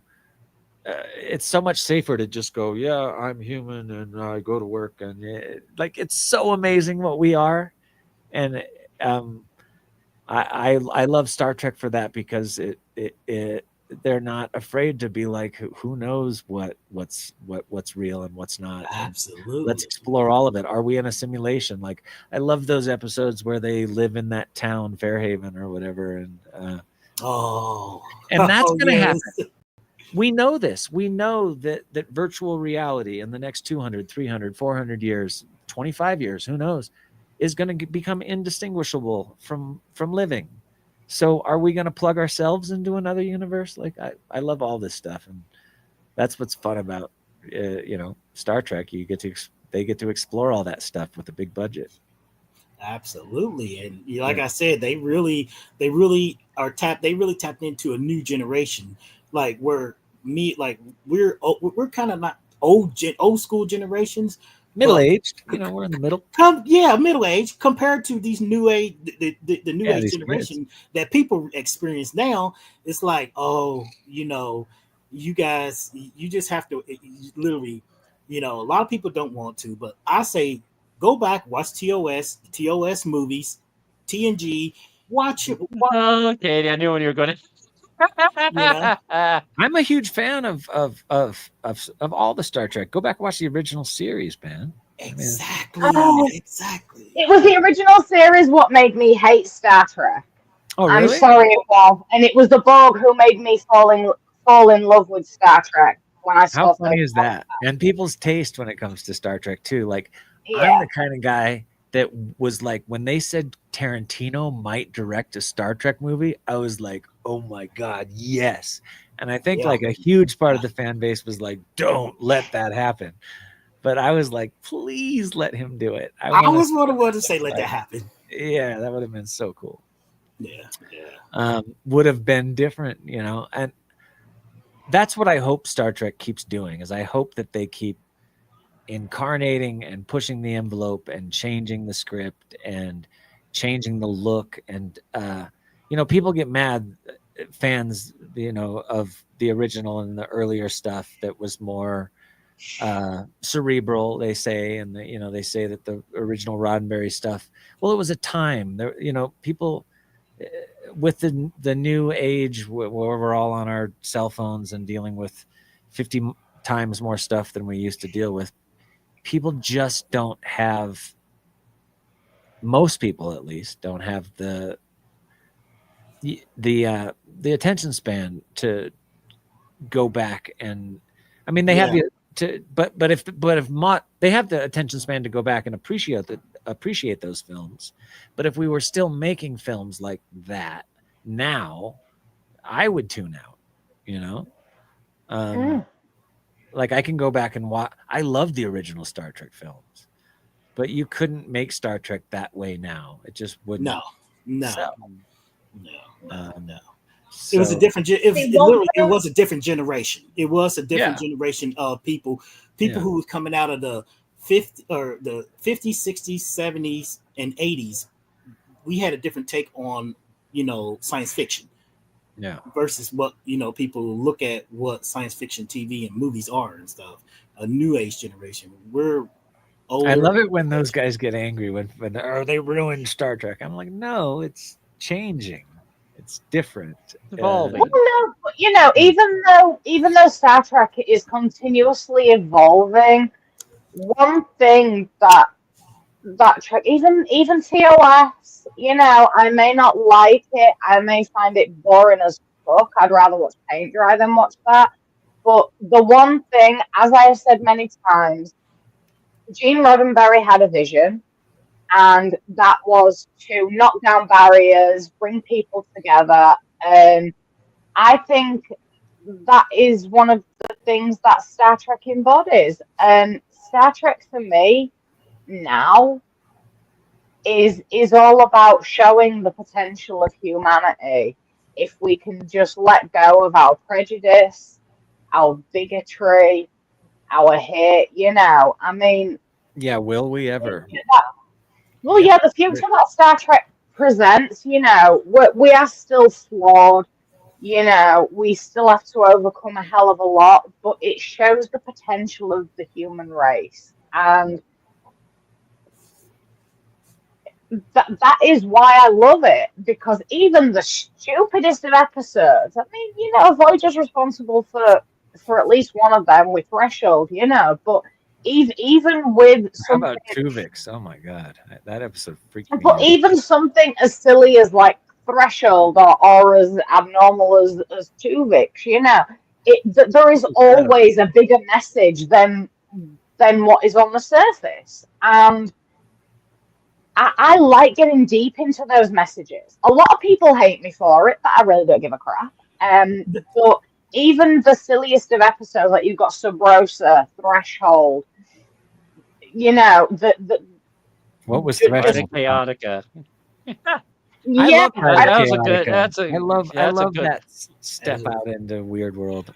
You but guys know. it just shows deeper messages that are hidden beneath the surface. Because we like the TNG episode Sub Rosa, we just see that as the sex candle episode, but there's deep hidden meanings there. Threshold, Paris and Janeway get turned into fish people and they leave their offspring behind, but there is a very deep meaning to that, and that is power can corrupt. But it goes a lot deeper than that as well. And this is why I like Trek, because they hit on current things that are going on in the world. They just change it up a little bit so it's not too obvious. And even like I say, the silliest of episodes, it can deliver such a deep message. And Travis Go. I got one thing. Oh, that's what you're doing. Yeah, I'm pointing down at Travis, and Oh, Travis no. wants to say something. Because I want to touch on something that you said earlier, just a little while ago, Manu, about the story that you told about the guy in Germany. I have heard stories too that when TOS came out, it inspired when they went to conventions, and I have heard stories about that. James Doohan had met people who said that they was inspired to become engineers. Sure. Yeah. DeForest Kelly, he met people who inspired. They went in the field of medicine. There's a lot of people who took away when they watched Star Trek when they was like younger, and these characters that they saw on TV, it inspired them to go into fields of science and stuff and everything that you'd be like, what credit them to go into medicine, practice medicine, or become an engineer, or become something that, you know, what NASA, something like, you know, be part of NASA, something and everything else.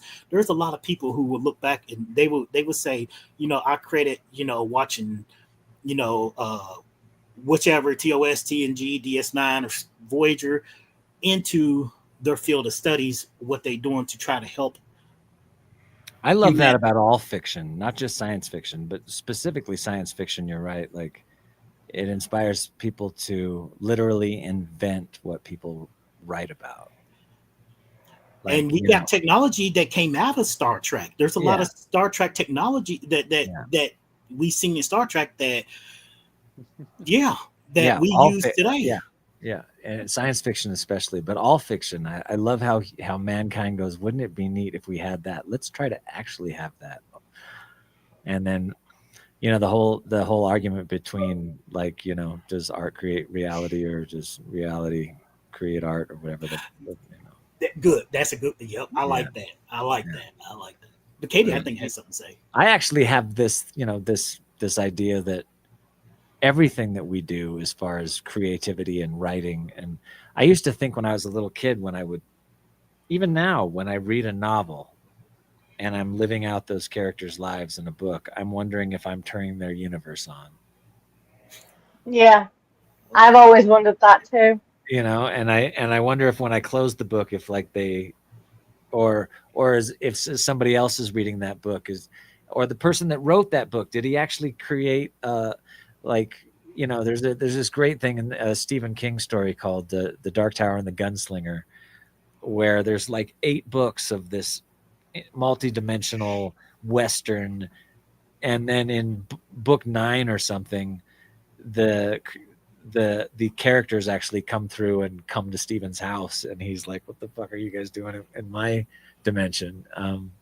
You know, I actually think that conscious beings, maybe even us, who knows, but I think conscious beings or super conscious beings sitting around telling each other stories might be why reality exists, you know. Well, yeah, and you know, I was just going to bring some up, and now I've brought this up to a few people before, and they've looked at me like I've grown 2 extra heads. But you know, I don't think you lot will, and that's one of the reasons I love you so much. But I always think that every piece of fiction in our reality is actually reality in an alternate universe.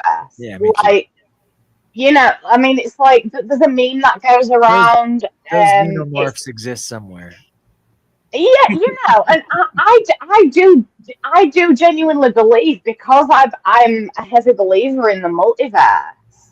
You know, I do believe that to some degree, you know, a work of fiction like Star Trek, you know, actually does exist in an alternate reality. Well, remember on Dangerous Thoughts, where that lady, we interviewed her for at least a couple hours, and she thought that there was the secret Space Force, and that Space Force is actually when they were doing the soul transfers and then sending them back. Yeah, the 7 and 7 or whatever, where they would take you when you were a little kid, you would go to the Space War, and then you would come back. Like, possibly that does exist, just a dimension over, or in our dimension. We already have a Star Wars. We do have a Space Force now. You know, like, what's going on there? Well, yeah, but there's also this meme that goes around, and I actually love it because it kind of links in with what I've just said. And it's when you walk into a room and you forget why you're there, is it the author deleting what they've just written?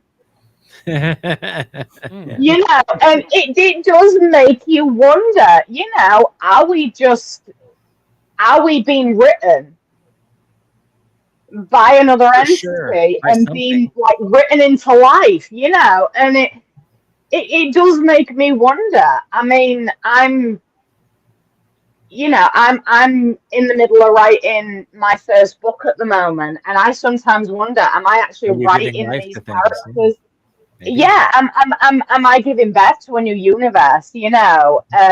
And I would like to think that is a possibility, you know, the power of the mind. Look, if I we mean, weren't all here looking at this, it wouldn't be here, would it? exactly.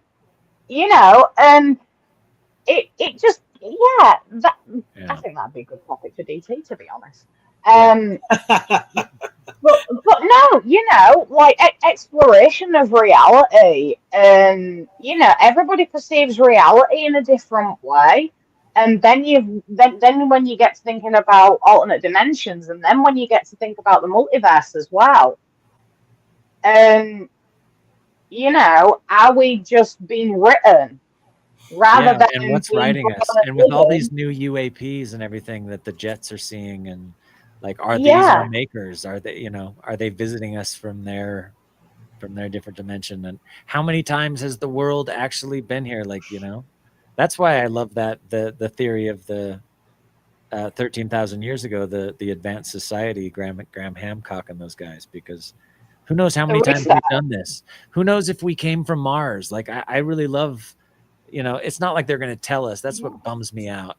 I know that the guys that went to the moon saw a lot of things that we don't get to know about, and it bums me out that we don't.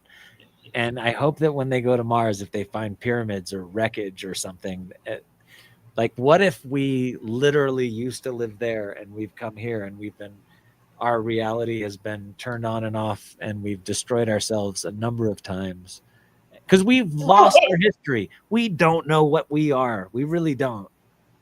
Well, yeah, I mean, yeah.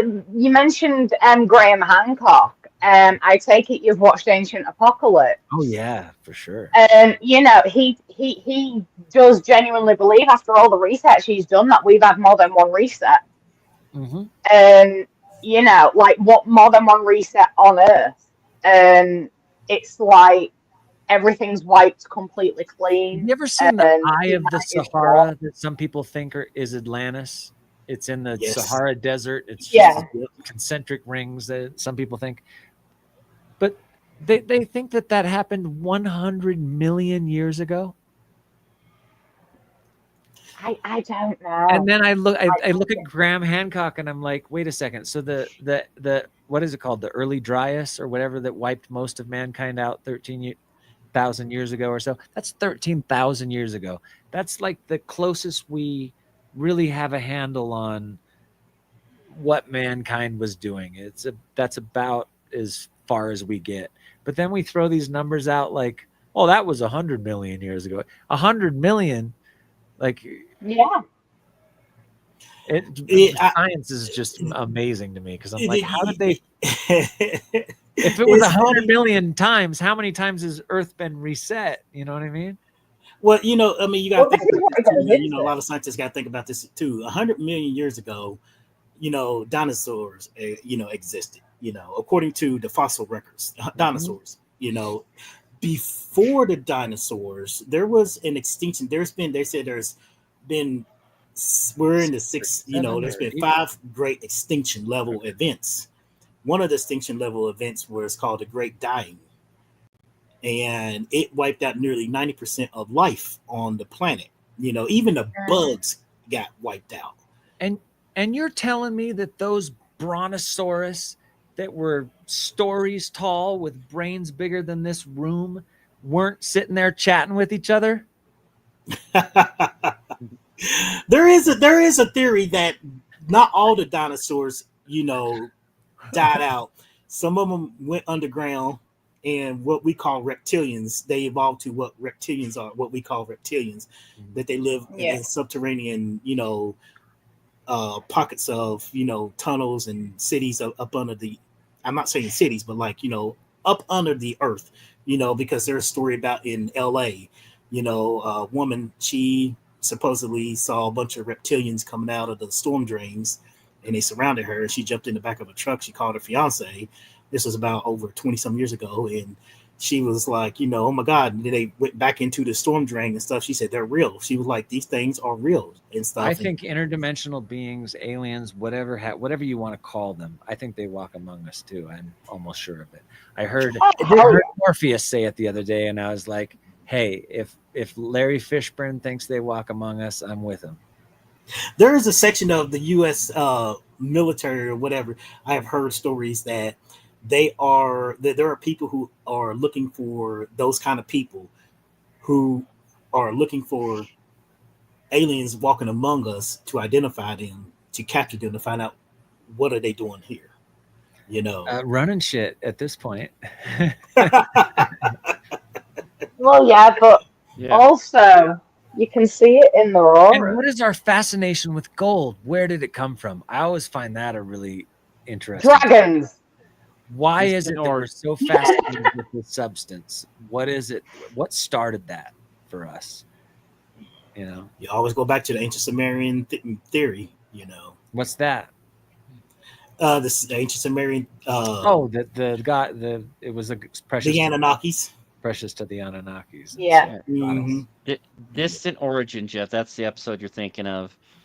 Talking about dinosaurs that went into space and to the Delta Quadrant, created a whole civilization. I think it was a Yeah. 5th season episode. Yeah. Yeah. I don't know. My brain jumps around, but Q2 was fun. I'm going all the way back to your comment about Keegan, and I don't remember meeting Keegan, but I remember having a ball with him. We got along great right off the bat, and then we did a few conventions together over the years. Like for 3 or 4 years, he would do conventions, and we'd hang out and go to bars and have fun and.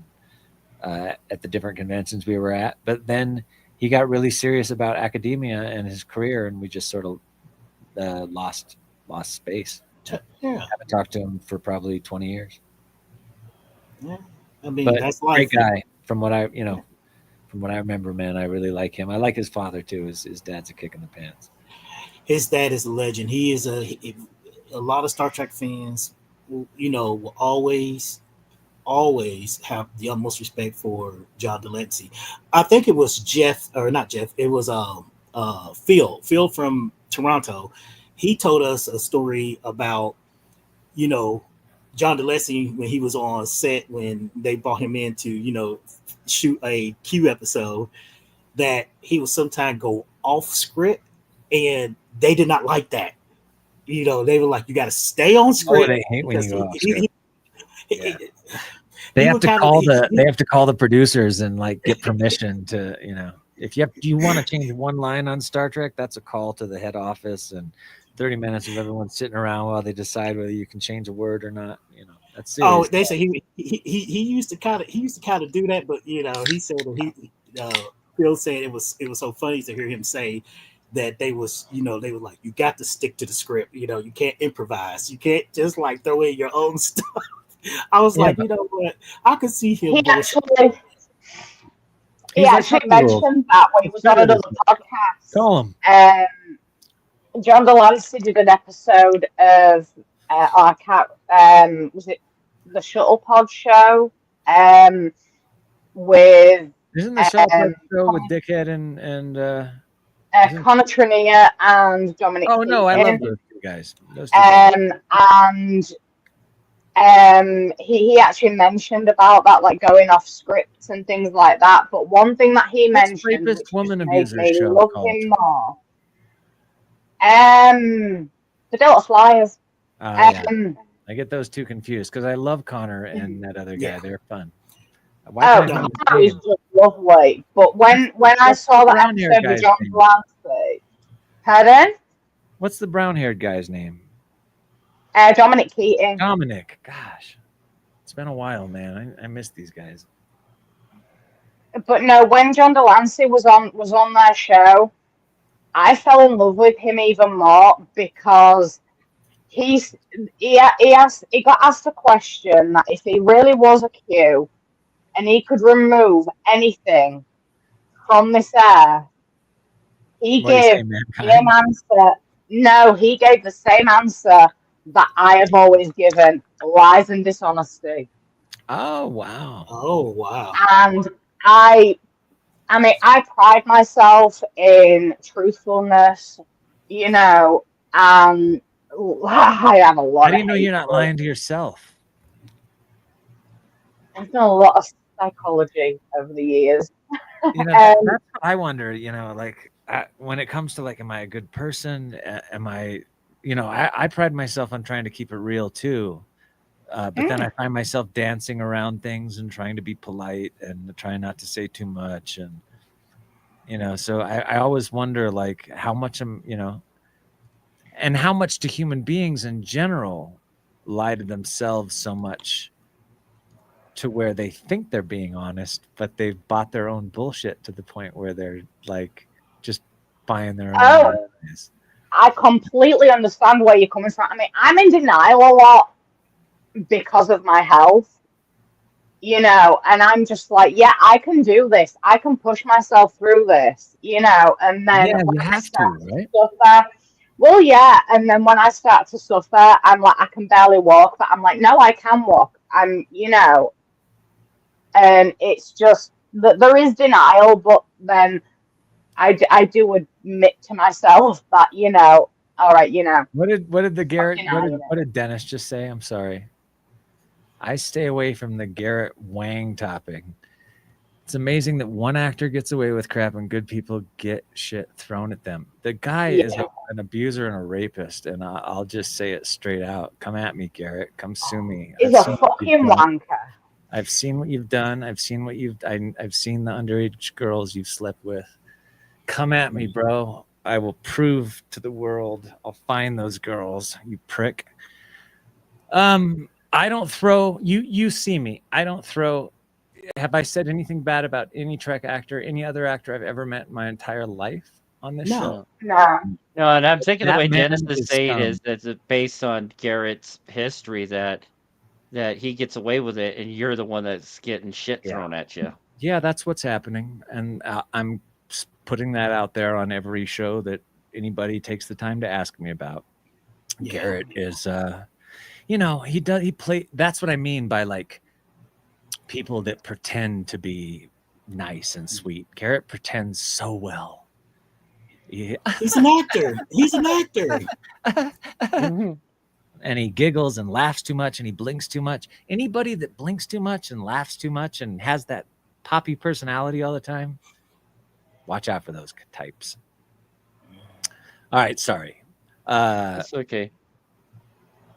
I'm not But sorry, yeah. truthfully. I hate that. He's the reason why I've never watched the Delta Flyer show. I tried watching it once, but I'd never been too keen on his character in Voyager. I'd never been too keen on him. But when I think they did a live show and I tuned into it, and I didn't like what I saw in his aura. And so I turned it off. He's a dirtbag. I wonder about. I really love he does that with oh man, it's been so many years since I've been on that show. Davey, Ronnie, what the heck is his name? Like, I'm good friends with Ethan. I'm good friends with Bob. I'm good friends with Robert, and Robert. I'm good friends. Me and Kate get along well. Me and Jerry get along well. I worked with Jerry for 2 years. We were on screen most with each other when I was there. Did you ever meet Sarah Lofton? Yeah, I've met Sarah a number of times. Sarah Lofton is a awesome dude, awesome guy, real cool guy. I don't know him very well because I didn't get to work with them very much. But Balana's husband, Tom, what's the actor's name? Robert Duncan McNeil. McNeil does that show with Garrett, doesn't he? Yeah. Yeah, and I've always liked him. I've always got along with him. I've always thought he was a sweetheart. But Garrett, I think, I don't know. I don't know why people cover for him. I don't know why people think he's. I think he should be canceled and I should be reinstated. But that's my point of view. Well, we know where you stand. Yeah. Well, yeah, I don't know if it was in season 1 or 2, but Harry Kim was supposed to get killed off, but they ended up keeping him on the show because of his fan base.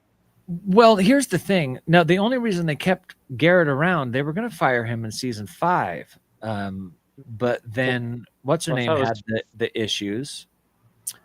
Or 4? What was it? Yeah, and the season, and the season 3 when Harry got got Yeah. infected from species 8472, they were going to kill him off, but They were then going to let him go, but but TV then the other Guide, girl had the problems, and that I think I don't remember what issues, but I think it had something to do with drugs. I think I don't know. I think I wasn't there, but they were going to let him go, but then he pulled a fast one. He pulled a Garrett. He actually got himself placed through his management and his agency and his PR people in one of the 50 most beautiful people people magazine that year or something. And that I think I remember that. Yeah. And so they went with they let the other girl go. And I know that they didn't pay him well. Thank God they didn't pay him well. Like everybody else on that show made a pretty decent amount of money, and Garrett didn't. So thank God for that. Yeah, I love this down here, what Phil's put, that he remembers when Garrett announced how excited he was to be the first Asian on Star Trek. That's cute. And then I love George Takei, and congratulated him. That when I heard that, let's just say my cackle was much. I'll stop talking about Garrett. But you know what was sweet to me about the original cast is they all have beefs with each other too. They don't like each other much, but each one of them is wonderful. Like the living cast members that are still left, and I got to meet a lot of the guys that passed away. Like Michelle was so wonderful. But she was on my list. Oh, she was so cool, man. She was so cool to man. She was just what a lady. And you met talk about not letting you get away with bullshit and being real. Michelle Nichols would not let bullshit fly around her at all. It was like, no, honey, you are not pulling your chair out for your woman. What is wrong with you? Yes, ma'am. I am so sorry. She was wonderful, man. Very lucky to have gotten to work with her on a movie and got to go to her house, and what a lady. What about Walter Koenig? Koenig is just a sweetheart. Koenig's like me. He's like a cynical old curmudgeon, but he's just full of love and heart, and great human being. Grumpy and crabby in the most loving way. And then there's George, who's flamboyant and fun, and but they all hate each other. They don't like each other much. It's funny. Yeah. I went to a 50th anniversary where the captain, it was like Kirk and George and Walter were all there, and when at the end of the con where everybody's clapping and they're handing the microphone out, and there was like 20 other actors or 25 actors at that convention, and we were all standing in lines, and it was very obvious that they didn't want to stand next to each other. Instead of taking the next spot in line, George went for the center, and Kirk went for the far right, and Koenig went to the far left. It was like, I don't even want to stand next to these guys. And I felt so bad about that. I remember thinking, it's such a shame that these guys hate each other so much at the 50th anniversary of this beautiful thing that they were a part of creating. Exactly. And I went out in front, and I was talking to a fan that night, and I was like, it sucks that these guys let these old beefs get in front of their relationships. And the fan set me straight, because the fan was like, doesn't matter if they don't like each other. That's just human bullshit. It's the art that they created and the power of what that's done for the planet. Who cares what their little beefs are? That's no biggie. It's what they did together that counts. And I went, oh yeah, I shouldn't be stuck on the little things. You're talking about original cast members. I actually had a one-on-one conversation with George Takei when he was the MC for Seattle Pride Parade back in 2015, and I told him I was planning on visiting Tule Lake, the Tule Lake internment camp where he and his family stayed for a majority of World War II, because that's just a sad chapter in our history of our country. But when I told him Tule Lake, he just got, oh really? And I'm like, really? And say, but yeah, going there's just so much negative energy at that place 50 plus years later. Did you go? Oh yeah, I bet. yeah. Wow. I didn't know it Uh, still existed. That's crazy. oh yeah, it's all fenced off and stuff. I do believe they do tours, but it was 4th of July weekend, so they were closed. But I got a picture in front of the fence, and that's one of the first realizations. Fuck, I was fat. I was pushing 200. I was pushing 200 pounds back then. It's just like, good lord. I just like I would just I wish I uh, was 200 pounds right now, man. You know what? It's nice it's nice to be fat because you know you can afford to eat. hmm. Right now, Uh, and you know you're not sick. It's nice to because like I'm really skinny right now, and I'm a little worried that like I've got like cancer or something. I could be on my way Yeah. out. Like I'm worried that like I've got Well- something wrong with my stomach or something. well, my brother was just diagnosed with colon cancer. Yeah. Ugh. I'm Yeah. worried about the same thing. Tell me a little bit about how he figured that out. One morning, I got my mom woke me up, said, "We gotta go get your brother because he is in excruciating pain. He's like, his asshole hurt, his tank hurt, his balls hurt, stuff like that." Oh no. And I was like, okay. So we picked him up, took him to the ER. About 6 hours later, I got a call from my sister saying that they're gonna admit him. And then when they ran tests on him, about a day or two later, they found out he had a huge hole in his colon. Ugh. And they tried to treat it with medicine. It didn't work, so they had to go in and do surgery. And when they went in to do surgery, they found, stuff in there where they removed the stuff and everything. They sent off to pathology and stuff. And then about 3 weeks after his surgery, we just learned, it was 2 weeks ago, we learned that he got colon cancer and stuff. I'm Did they sorry, say man. what? I think I might. I need to go get that checked out because I'm having real issues with that area as well right now. Did they Yeah, say what? yeah. At our age, I'm because finding blood in my Stool. me and you, and even Dave, we're all in time to go we're get our butts 45. looked at. We have to go get a colon screening, Yeah. and we shouldn't put stuff off like that. And this is that really hit home. And I was like, you know what, I never thought about it. I thought about it, but then it really hit home. I'm like, I have got to, even though I feel okay. He noticed the symptoms. Like he started knowing symptoms probably I think about a year or two before. And he just me too. And I've he just just been letting it get worse. he just ignored it. All And right, they found that's a it. huge I'm hole. going to the So, doctor. I'm sorry to hear that, man. I hope he beats it. He's Yeah, still what- here. And I'm sending your brother so much love and healing, Travis. yeah. Philip, did they? How hard is it, Thank you, Philip? Phil. Can I just call a gastroenterologist and just get in there and get it done? Like how hard is it to? I don't think it's that difficult. I had mine done 3 years ago, and yeah, my doctor just set up an appointment. You're not gonna like it. They're gonna give you a bottle of yuck that you're going to Yeah. have to drink Yeah. to clear out your colon. It's gonna be 24 hours of running to the bathroom. Yeah, Yeah. I've got Yeah, real And issues. that stuff is called a bowel prep. I had to have them before my operations. I've got pain in here that like is Yes. really weird. If you feeling anything like that, that's the kind of symptoms my brother was experiencing. Oh, And he kind of pushed that off because he liked eat hot food, hot sauce. I mean, he always had this, exotic, type for spicy stuff, which he kind of, ignored and passed off and everything until the Yeah. one day he just could not even go to work or anything. He was actually crying. He's just a year younger than me. He's 45. I'm 46.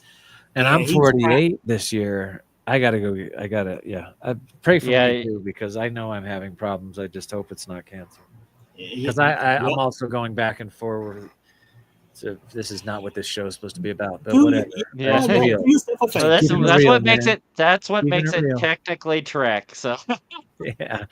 I'm scared, man. Honestly, to be truthful with you guys. Me too, because I don't want to find out that I have something, but yeah, I'm gonna have to get it done because you know what? I mean, it's my brother, and Yeah. I'm like, oh my goodness. And he said he went to the oncologist today, and I guess they're going to do genetic testing too, Are on they? all kinds of things. Is he doing? How long ago did you? 2 weeks ago? Did you say? Found out, yes, we found out 2 weeks ago. Yeah, 2 weeks ago, we found out that Did, he had Okay. did Well, they COVID. I did they need to go say do what it. stage it is? I have to ask my mom. I did not. I did not. I don't know Yeah. that. I didn't. I don't know that. Offhand and stuff. But yet, Well, I talk to mean, him, man. I mean, do yeah. you have a good relationship with him? Oh yeah. He texts me. Yeah. He texts me stupid stuff that he finds on Instagram and stuff like that every day. I look at these little clips and reels, and I'm like, quit texting me these stupid things. It's funny, but it's just like it gets annoying and stuff and everything. That's how he entertains himself. Yeah. Yeah, Dennis, like hey, I I said, love you, man. You've shown me so much love over the years too. Dennis Yeah. Koch, man, that guy has been supportive of me for a long time. So That's thanks, man. yeah, good. and Um, as like I said, as I- one, oh yeah, yeah, that's the bottle of yuck as there's I was referring to, Dennis. It's just that no, laxative. It just maybe a few dozen med students watch. Yeah, I don't care. I need to, I need to go check this out. It's yeah. See, I think the new I've let rules it go. recently is guys got to start getting it done at about age 45, and Yeah. got to do it every Yeah. 5 years. So More awareness needs to be made about this, and I'm actually glad that we're speaking about it because it is a serious issue, and people need to be made aware of these things and go get their health checks. Especially their bums, because it's we don't talk about it because it's our bum, which is so stupid because we all poop. yeah, well, you're going to be pooping a lot, and it's just going Well, to come that's out. the horrible thing. I can't. I That's mean, I don't. It goes back and forth between all sorts of states. I've been having real stomach issues, yeah. and then And I that's the thing found too. You the got blood in to. it, and I'm like, oh And no. I'm sure. I'm surprised Val hasn't been pressuring you to get it done. Well, she has, but she also had so many health problems that we're like juggling health problems. But I need to go do this. I actually just wrote a rich friend of mine that has supported me and said, "Hey, I really need to go see a gastro. Can you loan me a couple grand? I need to get in there like quick. I want to go now." Yeah. So Yeah. Yeah. Absolutely. going through this, I don't know if it's Trump's fault. I don't care if it is, but the whole government poor Thank you, people Jeff. health system is messed up. Yeah, Travis, thanks for bringing this up, and I'm sorry to your brother. Send him my love as well. I don't know him. Yeah, definitely. Thank you. I will. I will. I will. Yeah. And hopefully he beats that. Hopefully nothing's wrong with me, but hopefully And the funny thing about that, my brother's not the type of person. He gets all mushy and lovey. When they told him he has colon cancer, he turned to my mom and said, "See, I knew I had asshole cancer." And he That's just what said it that flat out in front of the doctor and stuff and everything. Yeah. He said, I told you I knew I had asshole cancer. I was like, Yeah. my mom said, "You're not supposed to say it like that." She's like, "There's a medical term." He said, "It's still ass cancer." It's still ass cancer, man. That's what it is. Yeah, but no, My colon's been like donut sized for about 3 years now, so it's time to go check this out. Yeah. I mean, I know some of us gay men like to play in assholes, but once in a while we got to make sure the plumbing is, Well, checked out and everything. I thought that maybe that would help. You keep it worked out. Keep it loose. Keep it. I thought that You don't want it too loose. but I thought maybe that would. There's probably no real science between bum sex and a healthy colon. It's not, and there's no such thing. No matter how much I have heard I have heard theories that say, the reason why there's colon cancer or prostate cancer is because gay men like to play in each other's assholes. It's like that's not it. No, That's probably not cigarettes and diet and alcohol and genetics. And And- the and- fact that we've and- blown up 500 nuclear bombs in our atmosphere and we're all getting dosed with these radioactive particles now. So. Yeah. But Yeah. all right, let's get off of asshole cancer.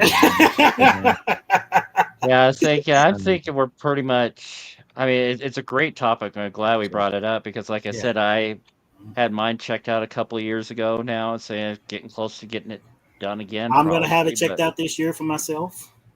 I'm going in as soon as possible because this scared me even more. It's time to quit fearing and go handle it. Absolutely, me too. I'm right there with you. To get that regular health check, and it's not just about this specific. Yeah, absolutely. You know, I like that, but it's not just the. It's not just the like the colon cancer. It's people need to be aware about all cancer and changes in their body.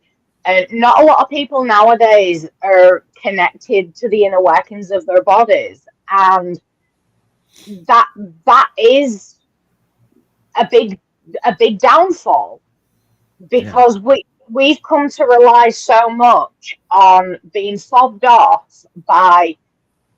And yeah, it is reliance. You know, we go to the doctors and they're just like, oh, there's nothing wrong with you. And they'll just send you away with some medication that you don't really need. You also really have to fight to get looked at. Yeah. Oh, yeah. I mean, I've been there with my own health, you know. I had to fight to get the treatment I needed, even though it was needed and it was the only way to get rid of it, you know. But when it comes to cancer, all types of cancer, people need to start connecting more with their bodies and learning the natural workings of your own body, because then you will be and do your checks, like for testicular cancer, breast cancer, you know, do the checks on yourself. You know, it doesn't take long.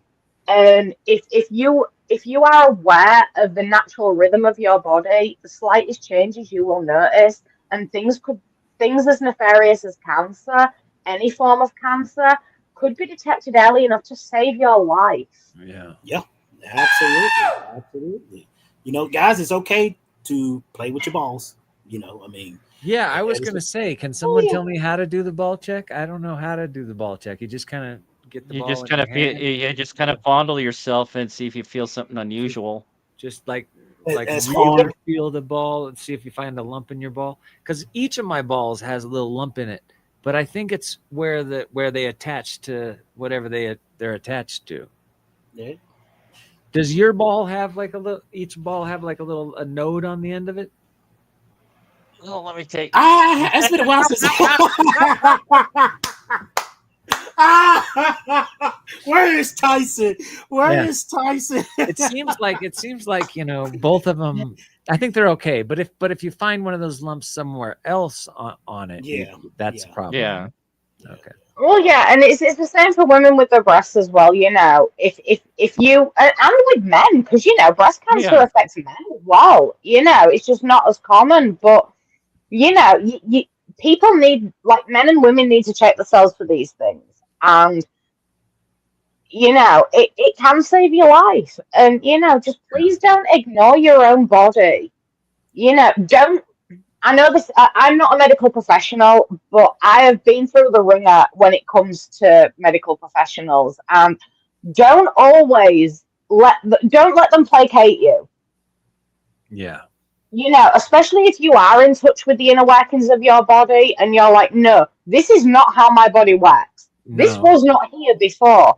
For you know, at least a year now, unusual. I've been finding blood in my stool. So look at every inch of what's going on up there. I mean, it could. I mean, it could be. It could be something. It could also just be hemorrhoids. That's something that simple. Yeah, I'd say that was when I had my butt checked. It just like my colon was fine, but they just noticed some hemorrhoids, which you can regulate that with diet. Been, you know, swollen in there for God knows how long. So that's what I'm a little worried about. Is that it seems to be worse. I mean, you keep us up to date with that. You know, with this, you know, going forward with your, you know, DT 2.0. You know, and I'll let you know what they say. Yeah, and I continue to let you guys know. I always forget when we're talking on these shows that we're like actually putting this out there. It's just like, hey, it's just like this is the. But you know how my show got started, because it started talking about the episode, but it just goes Just somewhere veers off. else. But I Yeah. like it. I like it. Katie was talking about being real earlier, and so many people aren't. And I think it's probably why ultimately I won't succeed in Hollywood as far as being like an A-list movie star. I can't play the fake button. I just can't do it. No. I can't. I'm really bad at interviews and trying to stay, politically correct and just on point and not veer off into empathy and testicular cancer and colon cancer and things like that. It's just where I tend to talk about real shit. Yeah, that's what makes your show great. Quite And literally. Hopefully we can we can transform to something else. But these A-list actors, they never share stuff. At least a lot of them don't. Seems like they have to follow a James script Vanderbeek, of some kind. he just recently disclosed, I think last year, he noticed that he had stage 3 colon cancer. oh, geez. Yeah, he said he knew something was wrong. I saw an interview where they said that he noticed something that was wrong with him.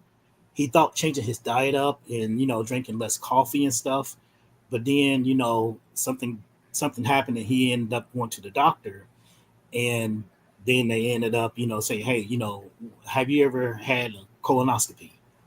It's And time. he said no, and so went from there, and it's like, hey, look, you got stage 3 colon cancer. Yeah, that's what got my buddy E last Christmas too. It's like it's a trip, man, because I saw my buddy E go from like big man. He was a big man. Yeah, when I first met him, yeah, 16, he's a pretty big old E hefty. dog, man. Big guy, and he went from that to very, very skinny in the end. Checked out on us, and it was I think E was 50. It's tough, man. But hey, that's what we're doing here. We're living life. A lot of people don't like to discuss their medical condition, especially actors, because they feel like they don't get no role. They won't get no role. Yeah, they won't get any work if they. It's like Val. There's a beautiful documentary on Val Kilmer. If you guys haven't seen it, you should watch it. I love it. Incredibly sad, oh man, Val Kilmer. Oh yeah, incredibly sad documentary, but incredibly good because this man carried a video camera with him from the time he was like 6 to the time he died, and he's got his whole life. That he documented his whole. Yeah, and he documented his last month on planet Earth with the throat cancer, and it's all in a lot of it's in the doc. It's called Val. I think it's on Netflix or Hulu or Max or something. It's just called Val. It's a great documentary. Hard to watch because of how hard life is, but beautiful doc. Let me look it up right now, actually. So Top Gun is not the kind of thing that makes you cry, but just seeing that scene between those two and Top Gun was worth the whole. Like the movie was great, but that scene, I have to think. People talk a lot of crap about Tom Cruise, but I have to think that guy is a pretty damn good person. I just don't understand how he couldn't be. Just to bring Val in and have him do that scene without being able to speak and get a role written for him, and then he actually spoke in that. I saw a clip of it, but I haven't seen the actual full movie yet. Barely. It's just a couple lines. They're poignant, but it's available. Mostly he's typing on a screen, and then he gets up and he says a little something, and it's powerful. It's on Prime right now. Yeah, it's only on Prime right now, I should say. And so you see Batman. That was freaking Batman, and you get to see the glorious life he lived and the beautiful way that. I mean, he went out terribly, but we all do. So. Correct me if I'm wrong. Did Patrick Swayze die of cancer? Yes, he did. Yeah. Yep. Yeah. Okay. Yeah. A lot of us do. I mean, what is it? 1 in 3, 1 in 5, something like that. You see, one thing that I do like about some celebrities, whether they be actors, music artists, or authors, or whatever, is some of them do speak about their health. And the reason why they do, like Lady Gaga, she openly speaks about her health. She has the same condition as me, fibromyalgia. And she openly speaks about it. and I love her for that. There is Thanks, an Bob. author. There is an author called Emily McIntyre, and she is only young. I don't know how old she is, but I think she's in her 30s or 40s. But she has been through the ringer with cancer, or something very similar, and she openly speaks about it on her Instagram lives and on her Instagram feed. She gives updates, and Deborah Harkness as well, who wrote the Discovery of Witches series. She went through a battle with breast cancer, I believe, and recently she reached, was it 4 years in remission? For 4 years completely clear. And she did an Instagram live, and and the reason why these people do that is to spread awareness about these conditions. Fibromyalgia is a hidden illness. People don't know much about it. People think it's all in your head. It fucking isn't. No, my I go through it on a daily basis. It's not all in my head. Because, not being able to walk. how to annoying manage must that be? My wife deals with the same, and how annoying Yeah. must that be to have somebody tell you this might just be a mental thing? And you go, shut up. Oh, yeah. I mean, don't get me wrong. up. I will be honest. It does affect my mental health. But, Well, yeah, I mean, but you're not you know, causing it, pain that the mind is not. I mean, come on. Psychosomatic. My No. girl deals Yeah. with so Yeah, much I pain mean, all day long, and like she's not making it up. Ugh. well, no. I mean, Yeah, even members of my own family have said that there is nothing wrong with me. And yet, earlier on, because of what I've done this last week, earlier on, I walked maybe 5, 6 feet, not even that, to my bedroom door, and I collapsed. Now, you tell me that that's all in my head. It just You happened. know, I keep getting I got a these question to ask you stabbing pains guys. in my stomach. It just go happened for it. right now. I got a question that I propose to you guys and the people in chat. Do you think life will be easy? Well, in a sense, will be much easier for doctors if they had those medical tricorders we see in Star Trek. They can just hell yeah. run over you and scan. Oh, it'd be And nice just, if we had that quality of medical care Mhm. right now. I mean, yeah, I mean I'm sh- I mean they. I mean, how Hell quick yeah, a would that be for a tricorder doctor to and scan you? biobed. Those two things would I mean, just the tricorder would, but I like the just bio as well. Those two things would completely change the way medicine is practiced, diagnoses and things like that.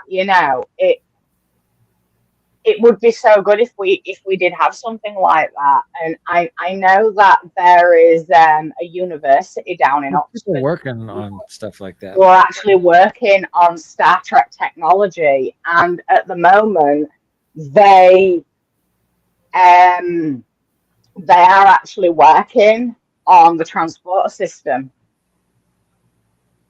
Some people think they've already got it. So Yeah. Yeah, there has been rumors that they've had, like, with inanimate objects, that they've had some kind of like positivity in the workings of it. They've had some form of success. I But whether really that hope the people that believe that we're 100 years ahead in tech and it's all being guarded and kept secret, and I really hope that's true, because otherwise, how boring. Oh, I yeah, know. I mean, like invasive scans, like invasive, like a colonoscopy. We would Yeah. find it very invasive, but like a tricorder, a medical tricorder, they can just lay you down and scan your whole body, inside and out, right down to, I guess, your DNA, resequencing or Yeah, whatever you and want let's to say. just fix your DNA real quick, and you'll be good. And it's like, oh my goodness, you just scan me and you can actually see, the ins and outs of, like, if there's something wrong with my, insides and stuff, without having the probe go upside your, nostrils, mouth, or butthole, or oh, whatever. Yeah. no, when they first did those COVID tests, oh my God, that was, I did not enjoy that one bit. No. But uh, Dennis brought up earlier to say stars that we saw as kids are dying, and the first name that popped in my head was Benji Gregory. He was You know played the Brian one that just Tanner in hit Alf. me. Yeah. And that's been 10 months since You that know who happened. He just was hit found. me is Michelle Trachtenberg. I'm like, Michelle Oh, Trachtenberg? Oh, yep. I actually had tears when I found out about her. Yeah, we're getting old, guys. Mhm. Let's go check ourselves out. Michelle Absolutely. Trachtenberg. I was like, Michelle. She was a little kid compared to me when I was, Hollywood, uh, living that life, and she's gone. I'm like, what? Yeah, Yeah. she was dealing with her own personal, medical ailments and stuff. And people I've seen, they said that there were people who was calling her out or saying stuff about her, saying, "What's wrong with you? Why are you looking like you're losing weight?" or something negativity without actually knowing what's going on. And it's like, people, you should be mindful of, what people what you remember seeing somebody before versus then, because you don't know what's going on in their personal life before you start to judge somebody quickly and say, hey, get on social media and criticize Yeah. them for losing a lot of weight. I love how people will just immediately hop on the internet and talk about celebrities in such candid, horrible ways, like they're not people. Yeah, Um, Mala, no. You see, I've or the at Chamber of Webster. SG1 when Daniel Jackson kept on using that sarcophagus, it kind of starts screwing with your head. That's a bad side Yeah. effect. Hey guys, I love you. Travis, I love you, but it's 9 o'clock. It's time for me to go home, check on my Yeah, lady. I was about to say, yeah, we've been at it for almost 3 hours, and saying All right. it's And been send great my having love you, to the Manu. lady now. Yes, I Thank you will. for I will, joining us, Katie. Manu. Yeah, no Appreciate you problem, coming on, Travis. Nice to see you. talking Nice to about see this you. episode and stuff. Yeah. And it's great to you guys getting back to Dangerous Talk 2.0. Yeah, I'm excited to get going. Click tight, Mickey Sun. Good music coming out at Dangerous Thoughts. Please go follow. We're gonna have a whole channel coming up here with a lot of different shows and a lot of different fun. And Thanks for the having me on, links, guys. the links down in the description below. Yeah, And thanks, say, guys. be sure and like and subscribe to this channel for more things Star Trek. And if you do any other Icheb episodes, I'm always around, Dave. So give me a call. Alrighty. All right. Thanks, guys. Good Give me one of night. these. So we're going to call it good. See you next week when we're going to talk Q Who from season 2 of Next Generation. So going to continue Evening out. Borg month. Good night, Take care, everybody. guys. You Peace and too. long life. May the fuck be with you.